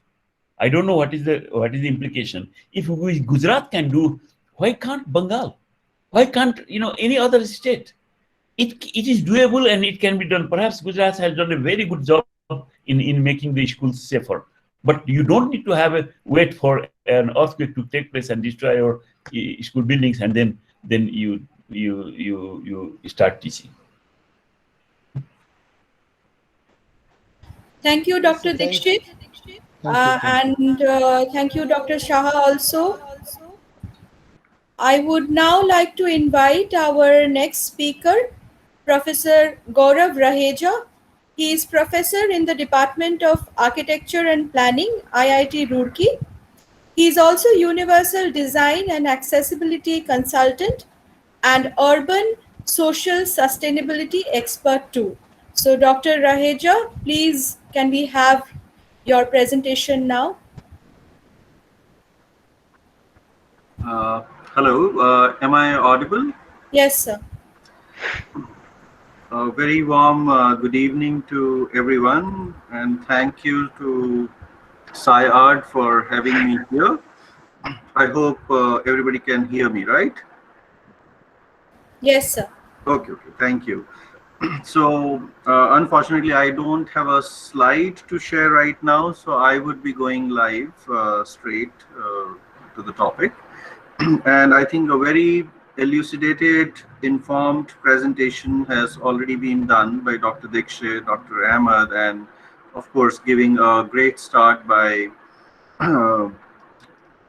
Manoj Bindal, the starting of the program from NIDM.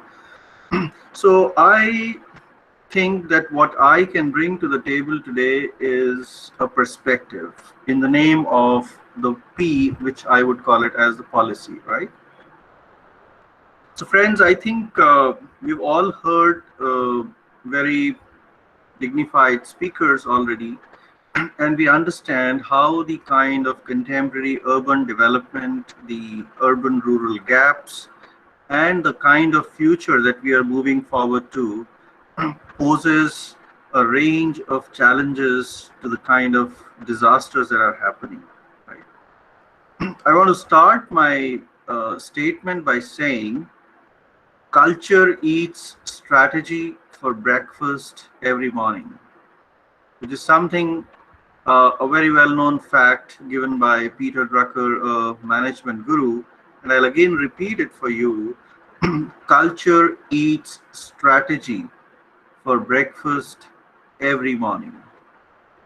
Every morning, just imagine, in fact, in the current times when we are fighting with COVID as well. I think COVID is, of course, a kind of disaster which I don't know how we qualify it. It's a disaster of silence. It's a disaster of a global scale, and it's a disaster that I presume may never occur again, but we hope we get rid of it soon. But one thing which came out very, very predominantly, even during COVID, and I would say likewise has been the case with any other form of disaster, be it an earthquake, be it floods, be it anything else, is the question which I would say is, what is the culture of the place which can mitigate the disaster? Is the culture of the place prepared enough to handle the disaster? Is the culture of the place acting well during the disaster?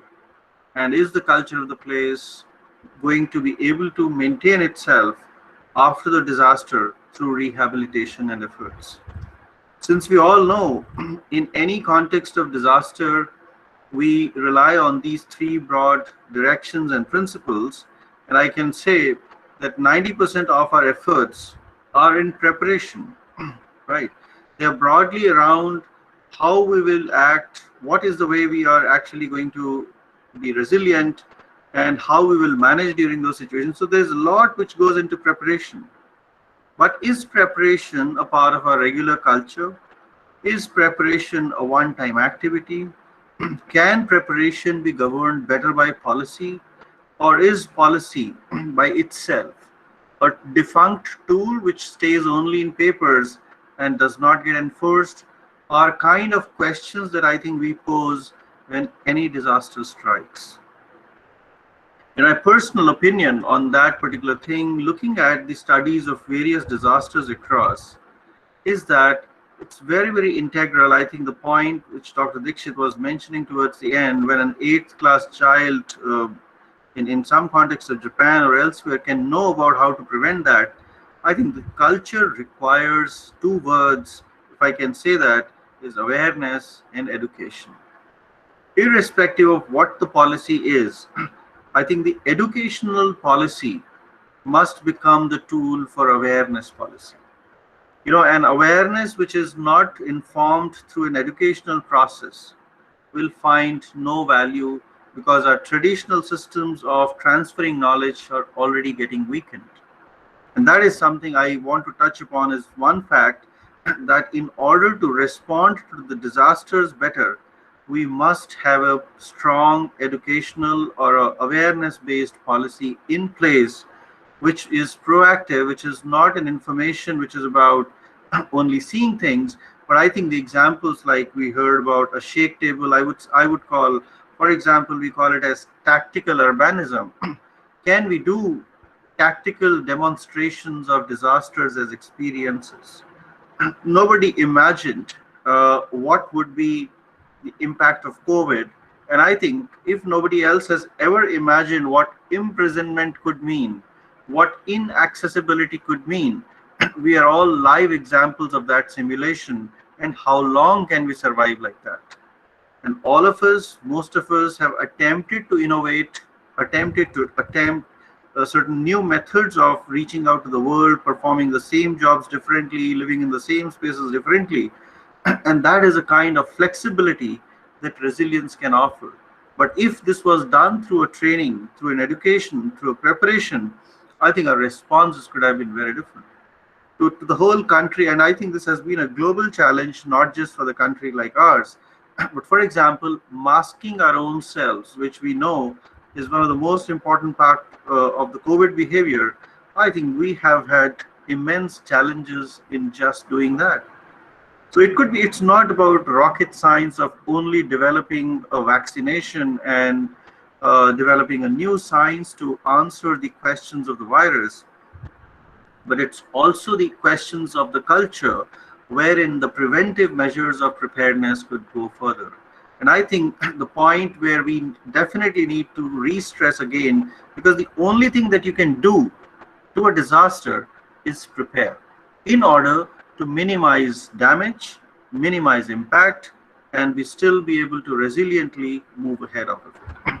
So this is my point number one. The second point that I want to talk about here is how do we look at the word disaster, whether from a policy viewpoint or from a perspective of the overall understanding.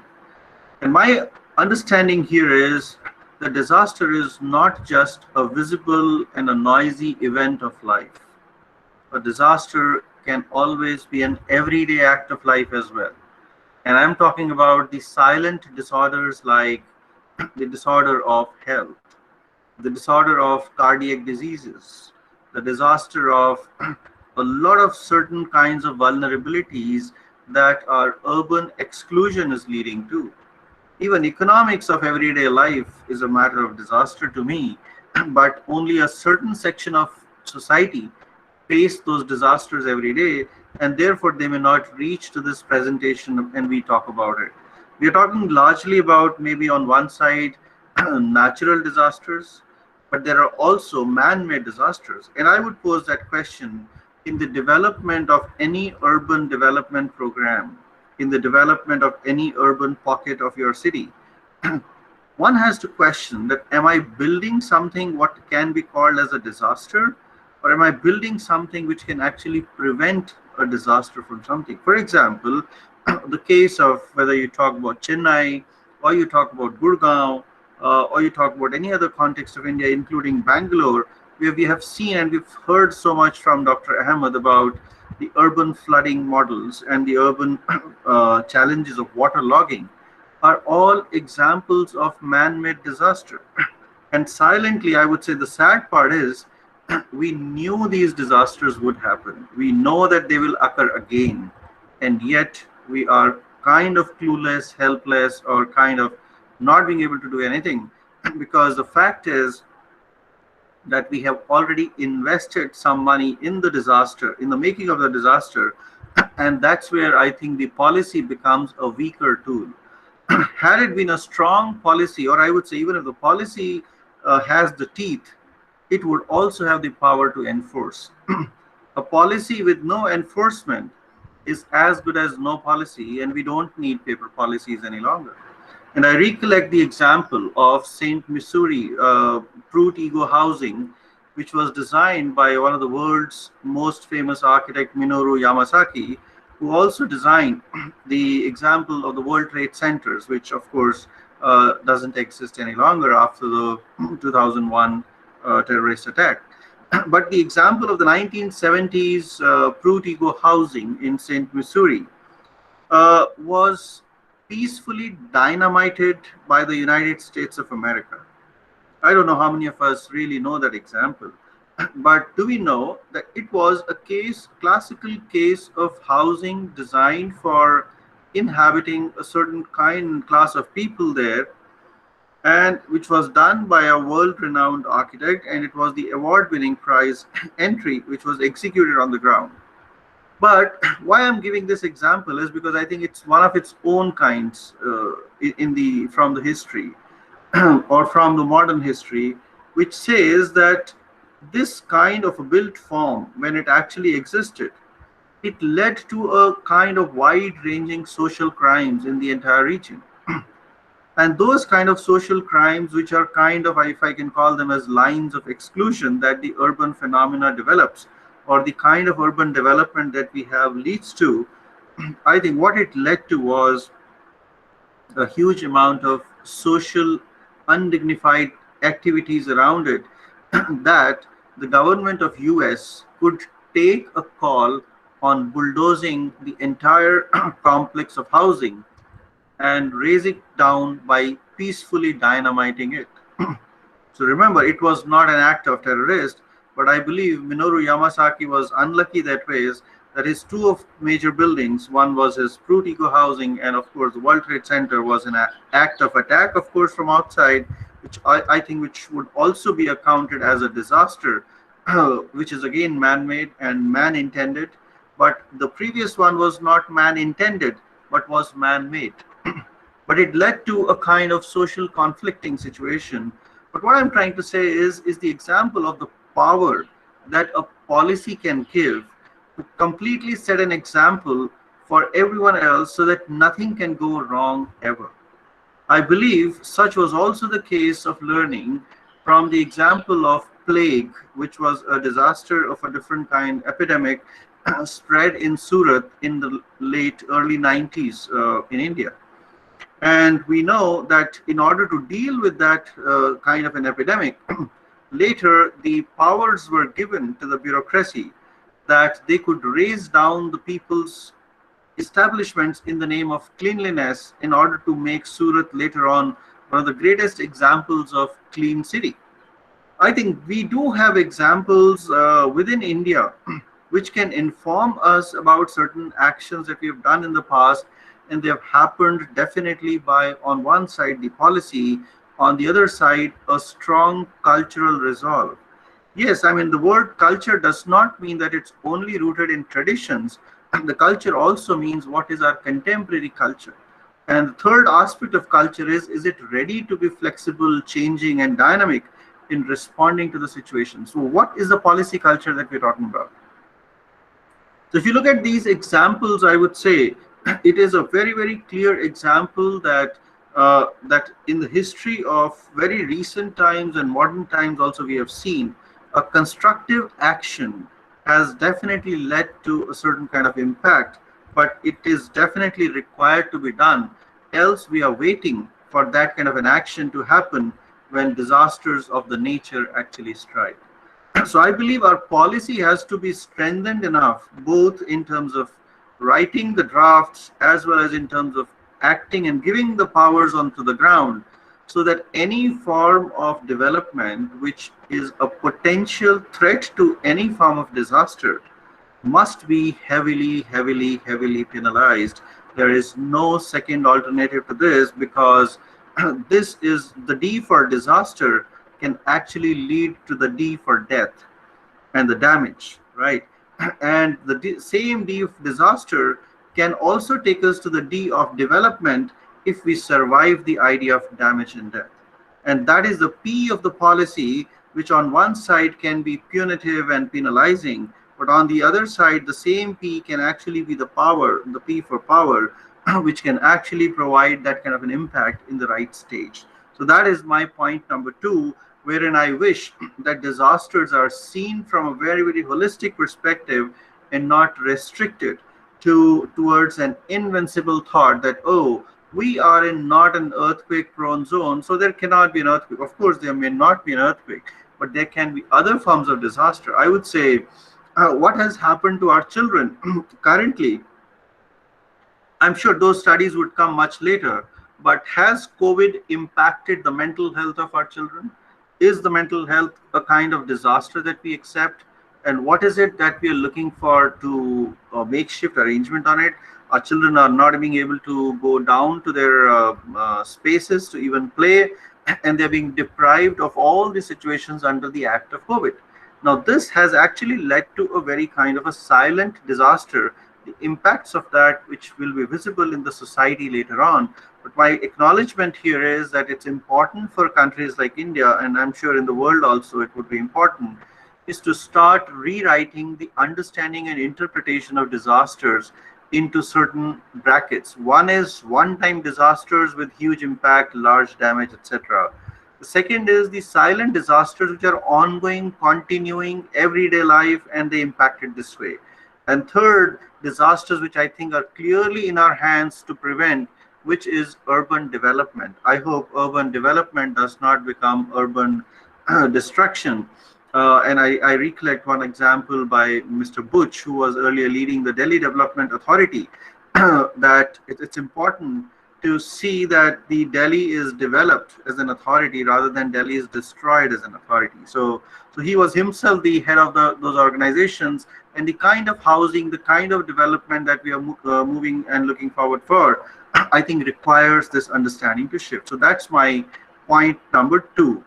The point number 3 is coming from the fact that a lot of my work actually involves working with people. So I'm very, very sensitive as an architect by my training and by interest that none of our disciplines or disciplinary knowledge has a value unless it holds a value to human life. And that perhaps makes the kind of situation for us to study people very well. And that's why I keep coming and talking back about culture and people, because I find if people of the P, we're talking about the P of policy, but if the people of the P can become part of the solution, I think then participation is the approach that also is a solution within the P. So I think I'm giving you a lot of acronyms, hopefully you will remember them, but the P of people and the P of participation can possibly happen. In fact, I lead one examples of a theory which is called universal design. And this theory, of course, evolved earlier in the US, and then we are trying to contextualize it for the global South also.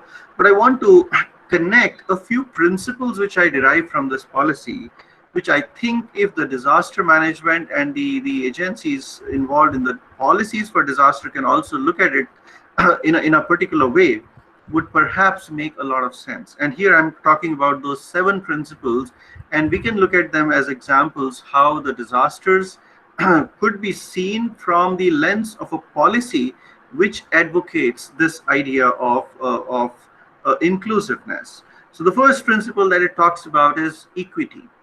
The question is, when any disaster strikes, either during, before, or later, is the principle of equity in place? Is the disaster's impact less for people or more for people? Is it less for more vulnerable, or is it less for less vulnerable? And how do you mitigate that as part of your preparation? Yes, we know there are some people who lie on the fringe line. There are some people who are absolutely living in a completely different class of thing. And we have seen in a current example that the disaster like COVID has been absolutely inclusive. It has touched people who were millionaires also, and it has touched people who didn't earn a penny also. The disaster has been inclusive, but my question is, was our health system inclusive? Is the health system an inclusive model of things? And that would happen only if we build in equity into our policy of everyday life. Because see, when a disaster strikes, that's not the time to write policies. The policies are written only at a time when you can foresee the future of their implication. And I think equity is a very, very important parameter to ensure that the policy empowers equity in urban development, equity in the prevention of disaster. So is there equity in policy? And I think if you look at COVID, I'm just taking as an example because it's the closest example to which all of us can relate. And we are all talking about equity. So we talked about equity in vaccine distribution. We talked about equity in terms of healthcare supplies. We talked about equity in availability of oxygen. We talked about equity in terms of availability of beds. And if you look at it that way, is E for equity as one of the important principles of policy for disaster, I think that is something I'm very, very critical about, but it is possible to do that because disasters accelerate inequity. We must understand that whenever a disaster strikes, it brings along with it another kind of inequity. There's nobody who can emerge even after a disaster as an equitable person. Everybody is shaken.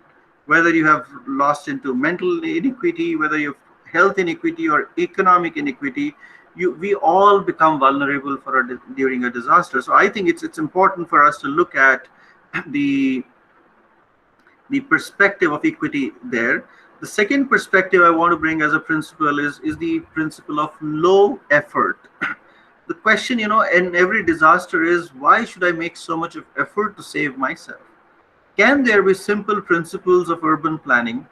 And can we look at them into our spatial context? that these could be the spaces where people could walk in. This would be the model.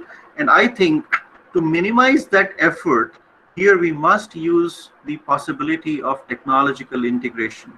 But the technological integration cannot happen unless it's also user friendly. So please understand, we talked about to mitigate this disaster, and I think we must look at it as a disaster in that sense. For example, our children, how would they receive education during the situations of disaster?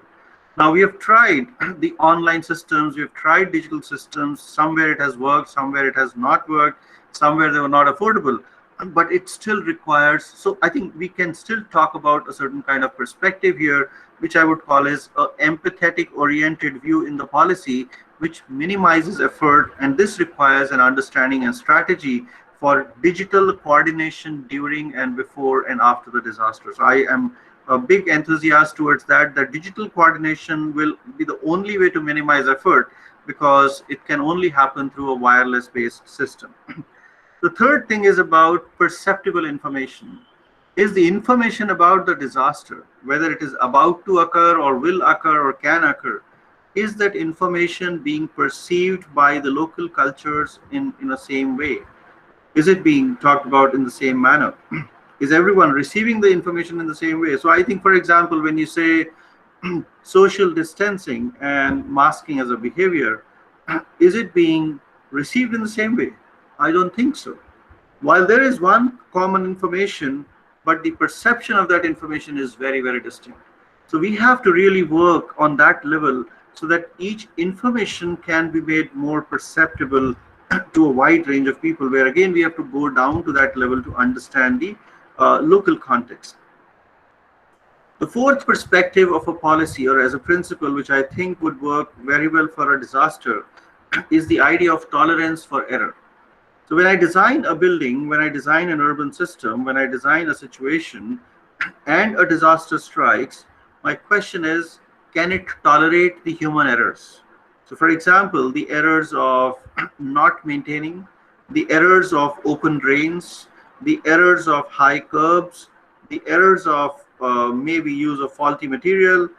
But I think, of course, on one side, I'm saying we have to be strict enough in this kind of monitoring system that I think the governance models have to be involved of that. And I think I can see somewhere somebody wrote about the idea of corruption here. I think, yes, that itself is a kind of disaster which is responsible for all the other disasters. We presume if we were able to manage the idea of corruption in a slightly better way, we would have perhaps had lesser impacts and could have better resilience towards disaster. But to be able to build a corruption-free society, I think it's again going to be part of our educational networks. It's how we learn, how we train, and how we behave. So I think I would not say the C of corruption is actually the C of culture. So it's an ingrained quality of culture, which is where we have to work upon, because are we endorsing that culture? And I think each one of us has a responsibility there, because somewhere we all are part of it if we accept it, if we stay silent on it, and that's where I think we'll have to talk about it. The another fifth perspective of the principle I would talk about is the flexibility in use. Do our urban management systems, do our urban spaces, do our urban pockets allow for alternative usages of spaces, space? For example, what would become a shelter in case of a disaster? Where would you keep people? So, for example, the example is, where would you shift people as a makeshift hospital? Where would you shift people to be protecting them from a cyclone when the rains are also going on and there is flooding and you need food to be stored? Do we have a plan of action in place that for each area level, and I would say this is what if we can do at area level unifiedly, that each area, maybe a region or a district, must have a very, very strong disaster prevention plan wherein they're able to identify, pinpocket those buildings, besides talking about some temporary shelters, which can also be done in amazing quality, and we could support those kind of innovations from the institution as well, is about bringing those flexible solutions in that quick time. And that's an area of research which I think we must heavily invest upon. Lightweight structures, quick structures, good quality structures, and and creating those flexible spaces. So for example, in case of even fire, many a times we'll find our FARs have been so much violated that people, by the time they rescue, actually have got killed because the fire has actually reached. In fact, couple of a year back or so, we had such fire example in a glass building in Surat, in a coaching center, where nobody could escape that fire from the building because there was no way out. And most fires are happening because of air conditioning. And is air conditioning not leading to somewhere a kind of short circuiting? So we know, so these are all man-made situations, and we are making man-made traps.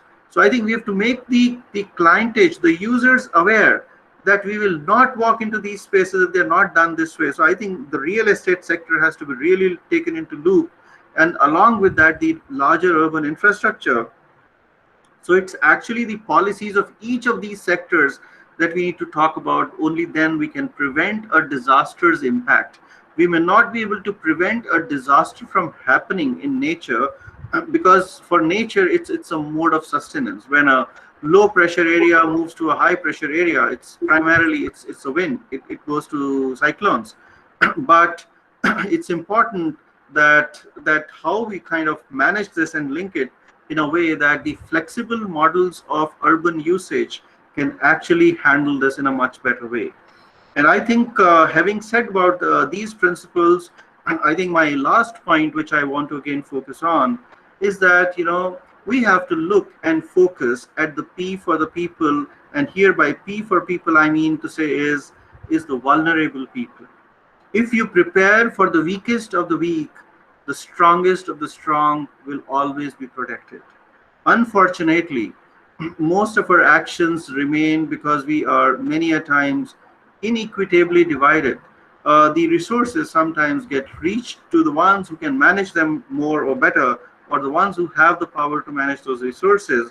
So I think our weakest models and the weakest links of the chain get into that kind of a challenge and trouble. So if, and I use a word, you know, how can the urban systems of future and urban development of the future erase the lines of inclusion and exclusion, which divides our urban systems in the form of slums, in the form of high densities, in the form of sprawls, in the form of waste management? That disaster sometimes is an inevitable pursuit of such forms of living, which can be easily seen, understood, and done. But I think, I still hope, because, you know, we are still from the middle generation, but I hope by the time we leave the world, these thoughts must become part of our everyday life. And if at the times of COVID, we do not change the C for the culture, I think there is nobody who can help us into the future of the world. We have seen at the times of COVID how trivial life has become, how fickle the life has become. A tiny invisible virus, whether it's created by intention through a certain lab, or whether it's an act of nature, whether we talk about it here or there, the fact is that the virus is here. But I would say, if you reverse the whole idea, that if a small tiny virus can make such havocs, why can't you and I, as tiny individuals, make that impact into our zones of what we do? Can I take charge of my family and make them aware about these disasters? These are times to actually dump certain forms of syllabi and talk about realities of life and make disaster-based preparedness an everyday measure of life.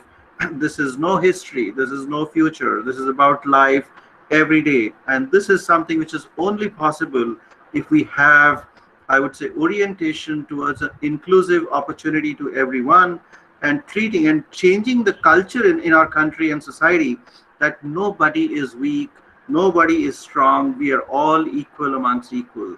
So I will bring back to this point, this idea of equity is something which I truly endorse, because that's the only way to have an inclusive society.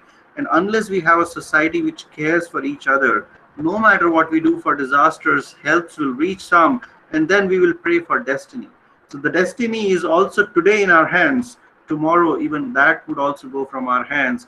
and that's the time when we can write those policies today. Of course, there's a great power in the P for pen and the P for pencil to author those kind of guidelines which provide the P for power and challenge the ideas of penalties and punitives by a constructive way of taking things forward and purify us for those kind of plannings, so that we can actually look forward for an inclusive society and inclusive togetherness as an outcome through, with or without a situation of disaster. So I think if we, all of us, participate together, and if we are provided that kind of an empowerment through policy at district level, etc., I think we need to build some smaller models and examples of such success stories, so that the later examples could then be emulated. So I believe something like, as I mentioned about tactical urbanism, can we talk about tactical policies? Can we involve people while we make policies? And that is where I think can actually take us forward into the future that we wish is safe for everyone, is good for everyone, and everybody is able to enjoy the experience of life that they have in the chosen city, in the chosen part of the world, in a perhaps much more better that we already assume so. So at that point, I would take to sign off from my talk, and thank you all for a very, very patient listening. Over to you, Dr. Bishwadeep. Thank you, Professor. Thank you. Yes, ma'am, please. Thank you, Professor Raheja, for a wonderful talk about disasters that are not only natural, but the other forms of disaster too, and how our culture can actually make us resilient. Small little changes in our lifestyle and culture can actually help us pave our way through such disasters. Thank you very much. And I would now like to ask the participants to put forth your questions to Professor Raheja. I think Dr. Moushami Boral, she would like to ask some question. Ma'am, please.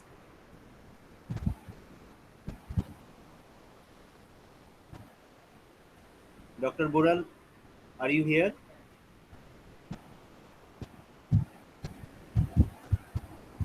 Okay, I can ask to Gaurav Raheja sir to Moushami Boral's question. She wrote that would the National Education Policy 2020 framework in India usher in popularizing awareness of disaster education in different stages of education, as it demands strategic transaction and proactive efforts of stakeholders? I think that's a very, very interesting question, though I don't know if I can completely answer it, but I will share my thoughts on that. So see, I think new education policy as a tool, as a vehicle, as a frame, we all know it was a much needed requirement for India, because we till date were in an educational model which was kind of leaning towards an outdatedness, right? Because we already had a model of education which might be good, but it was good only as a tight compartment. Now, if I look at it in the disasters context, I think the interesting thing I would talk about is the new education policy is not binding. The new education policy, to my understanding, is about freeing us to think and reimagine what we are already doing in an integrated way. It uses a word called interdisciplinarity. Now, I think disaster is perhaps a clear example where you don't need one discipline. You need all disciplines together. You need science and technology, you need social science, you need economics, and you need healthcare services. And all of this has to happen in an integrated way. And that could only happen if all of us have a little sense of this fact that no knowledge can exist in independence. And I think, so I would say that therefore now, of course, as far as the policy is concerned, policy has been fairly well drafted to my understanding, because it provides leeway to think.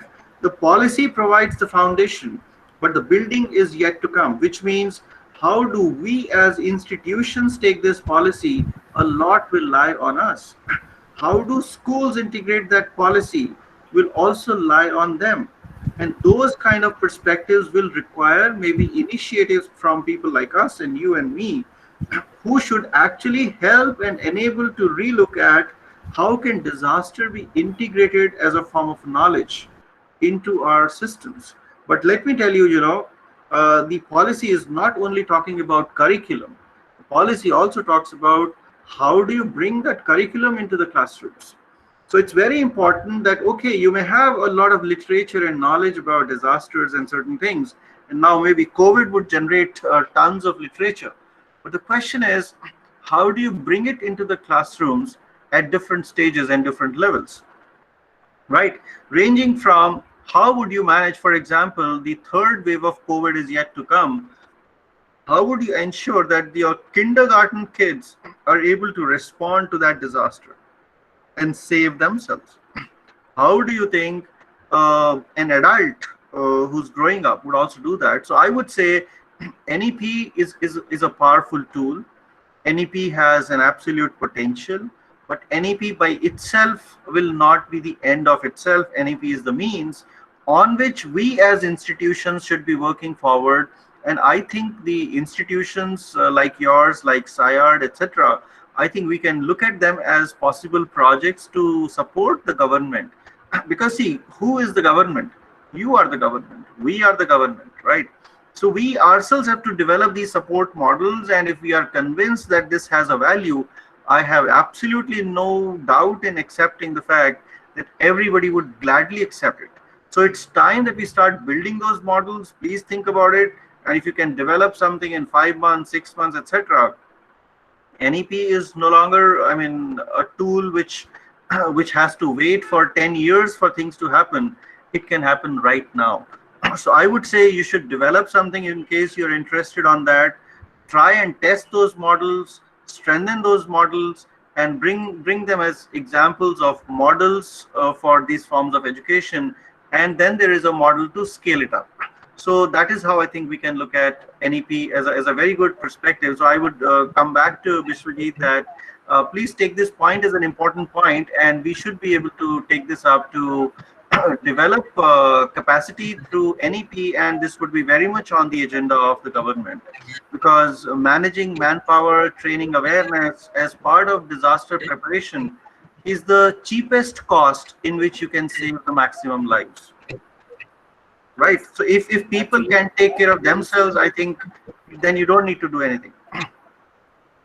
Actually, it's a completely should be a different department which will look after this kind of capacity building, because in India it's a very much needed, either in urban sector or in disaster sector. Each and every sector requires this capacity building, and that should be an important part in UGC curriculum. I think that from the very beginning level of the graduation, the like extracurricular computer training, GIS training, like that, it should be a part of in our curriculum also, as that from the very beginning level of our students it would be possible. Yeah, but important point is that people who deliver the curriculum should also do it well, because if it is left as a syllabus for exam, I think the nature and mankind is taking exams every day. Yes. Right. Okay. Sir, right now I would like to request Patel Meena. She has long term. She has opened her hand. Ma'am, please. Mr. Patel, Mr. or Mrs. Patel, sorry. Please, you may ask your question. And then I'll come to Dr. Dipankar Shah. Okay. Mr. Meena, are you here? Okay, sir, Dipankar sir, please continue, sir. Wonderful presentation. I have to appreciate your presentation, and you are associated with the School of Planning and Architecture at IIT Roorkee. I have many students in SPC, Delhi also.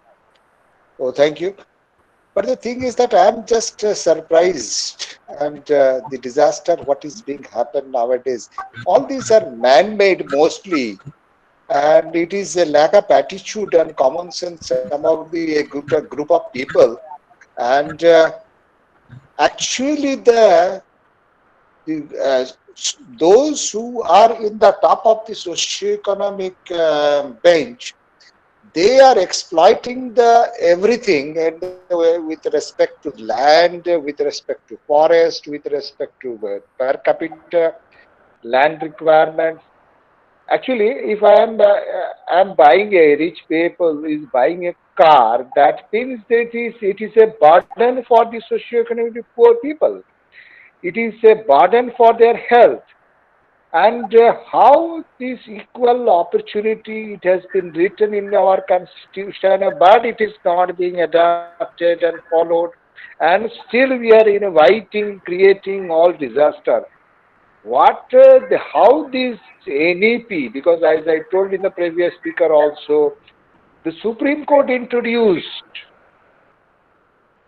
the teaching of environmental science, disaster management in the school curriculum. But still we are not able to achieve that goal, the awareness. And if we are aware also, it is on the cream level. It is the information is not being percolated to the lower group of people and income group. How to resolve these issues? Because the disaster is like to increase because of the climate change, and our preparedness has to increase manifold. What is your opinion, Professor? Yeah, thank you, Dr. Saha, for your question, your perspectives. I think I completely agree to what you say. The challenge is so big, and I know many times when we see this as a challenge and the state of affairs, many a times we ourselves become so weak that we think that our steps would never be sufficient to counter this. Nevertheless, I think we all have felt like this at many times, but I have also seen that many a times it's people from amongst us who have taken sometimes those tiny steps, if they can be contributions. So I would say one is, which I believe in, is that a shift has to happen in our professional thinking. In fact, to say architecture and planning in our country remain as a job of an office where we have done a lot of works, created a lot of city plans, and of course somewhere we have done maybe well also. On one side we have seen is that no matter what we planned, something else was built. Now, how do we address this gap? The question is, are you and me competent enough to handle that affair, or that falls into the domain of the municipal services? Because I am a great proponent of the fact that instead of Indian administrative services, if we also introduce what I would call it as Indian urban services and Indian rural services, because it's ultimately services which have to reach people, and something is not working fine because somebody is not delivering those services into the right way, which impacts even quality of life. So the fact is that while we know what can be planned and how it can be planned, the fact is even that knowledge is lying only at one level because somebody else is enforcing it. For example, who changes the FAR? How do you change that? The kind of housing that we have seen, I think, is no less than a disaster in clear this thing. And I'm pretty sure that in case an event of an earthquake strikes, we are really fearing what would happen to a city like Delhi, because it sits on a kind of vulnerable zone of these kind of things.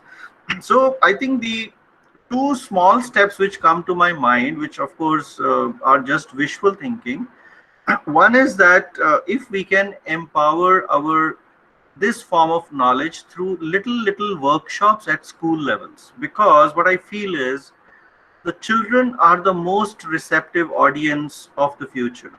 Let's not talk about the adults. They have already matured with a certain form of culture, but use children, the smallest unit, but the most impactful unit, which on one side has the power of social media to express themselves, on the other side has the power of convincing their own adults in their own home.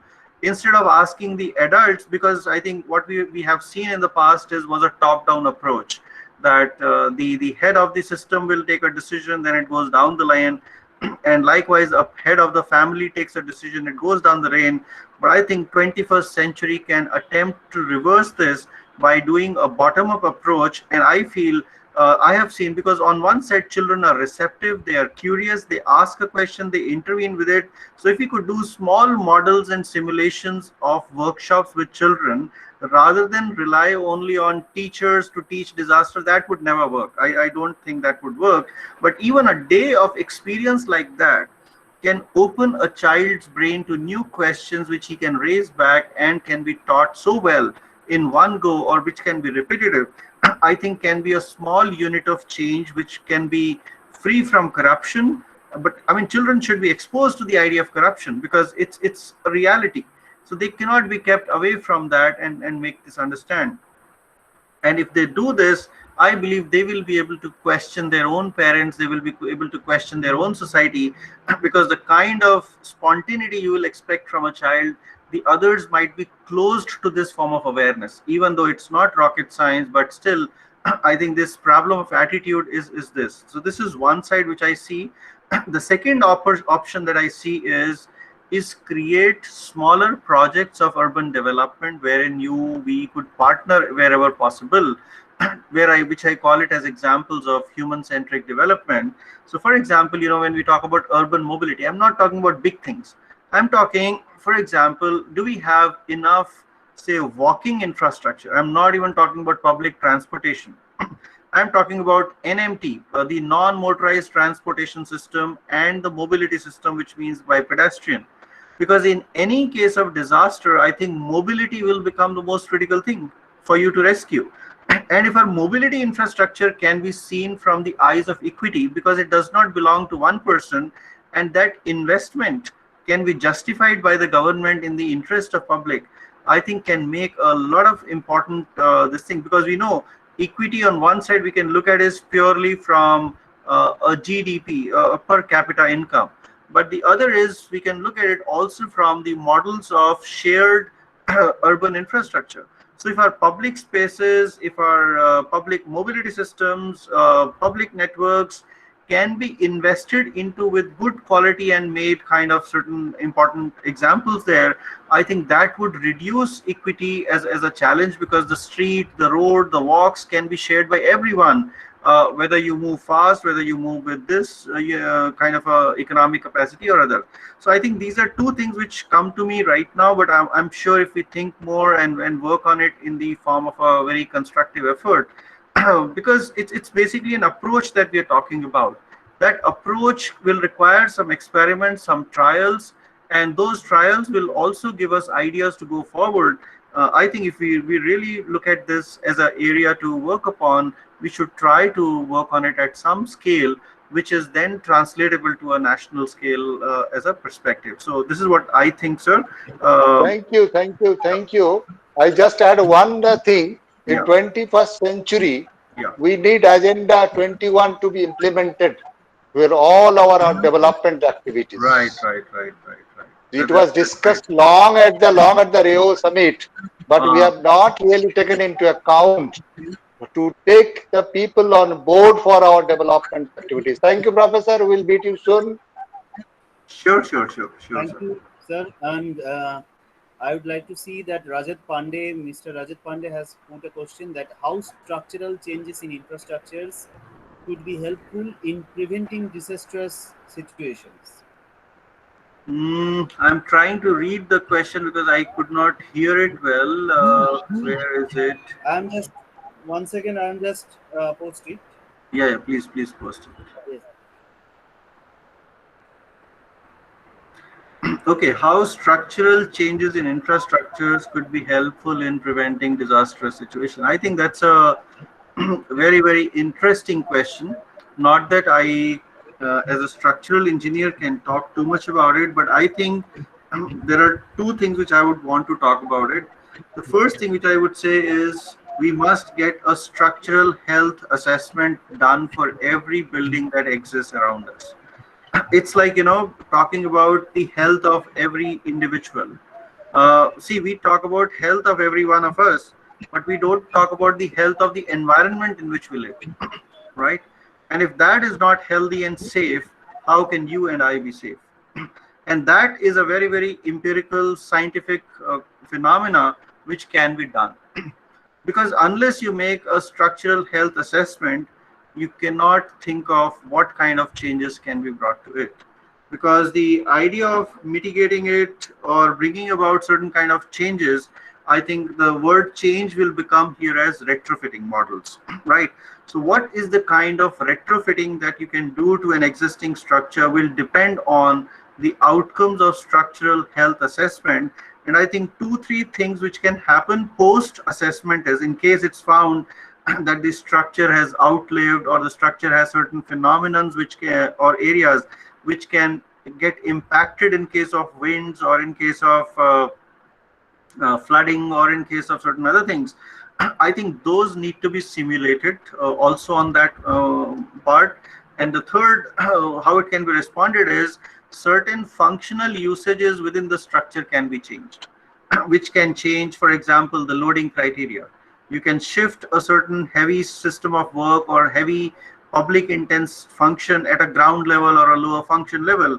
And these are also internal strategies of planning which can definitely mitigate the impact of a disaster. So that's how I think I look at this whole phenomenon of structural changes. But I think it's a valid point. It's a point we should look at it, and it is a doable point. Just that we need the intents to do it. Thank you, sir. And now I will go over the microphone to Aparna ma'am. Please continue, ma'am. Thank you, Professor Raheja, for your wonderful presentation. I would now like to invite Mrs. Apola Sheth, who is Director at the Institute of Local Governance and Urban Studies, popularly known as ILGUS for West Bengal. She is the chief guest for today's session. And ma'am, would you please kindly take over and present your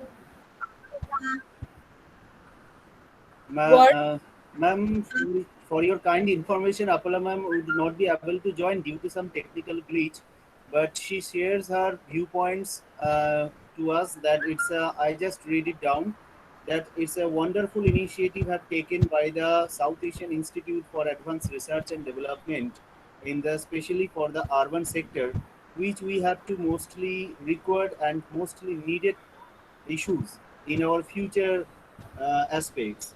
So I congratulate to the initiative and all the resource persons to join in this platform, and I thankful to Dr. Vishwajit Roy Chaudhary for taking such initiative on behalf of their platform and gathered such a galaxy of resource persons throughout the world to present their viewpoints.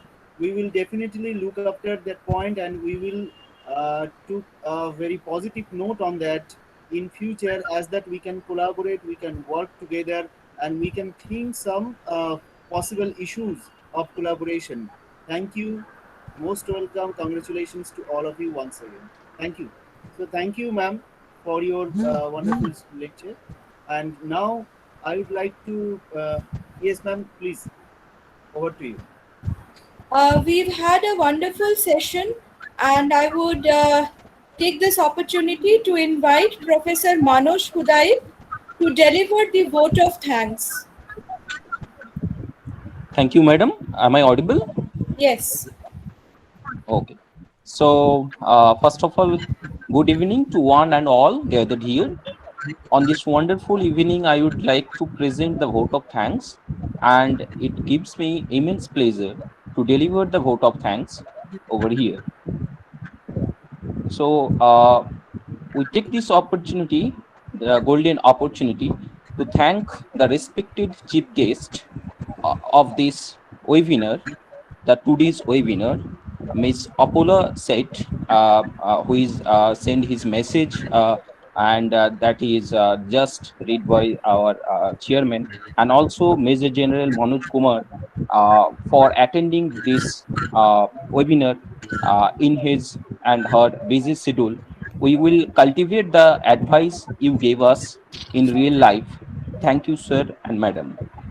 Also, I extend my gratitude to the respected resource person, today's resource person, Dr. Ahmed sir, Dr. Dixit sir, Rahija sir, and Sri Haripal Dev sir for their valuable talk on how we can manage, how we can respond, and the other aspects on urban disaster management and monitoring. So I express my gratitude to all of you, and thank you all of you, sir.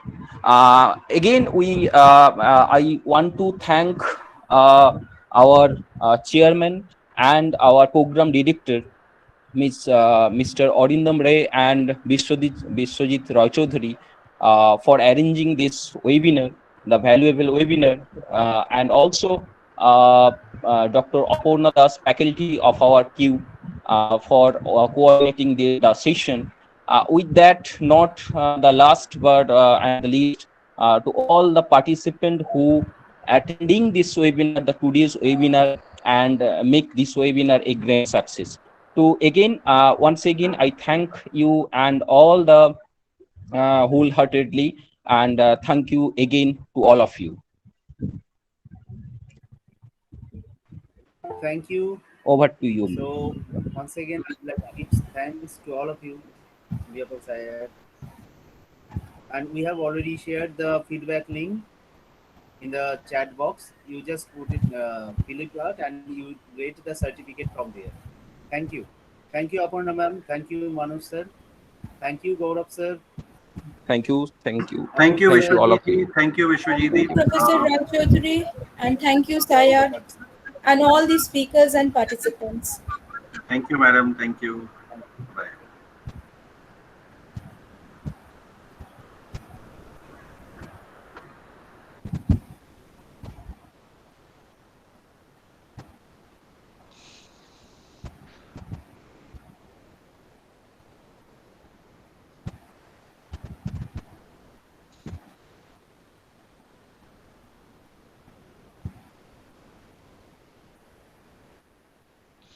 Thank you, everyone. I have to leave now, and all the best to everyone. Bye-bye. Thank you, sir. Thank Bye you, bye. sir. On 18th, we have another program. You please join. Okay, I'll share the yes, link to you. yes, we are in touch, and we will continue our collaboration. And thank you for inviting me. Sure. Okay, okay, have a great day. Bye-bye. All the best. All the best.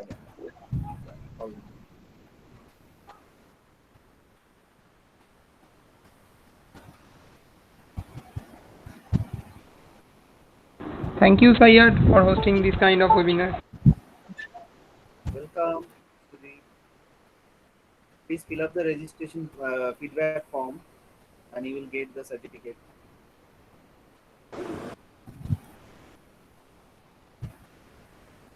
Thank you, sir, for such a knowledgeful webinar. Welcome, Sunit. Thank you. Please fill up the feedback link. Yes, sir. To the Looking for such more one.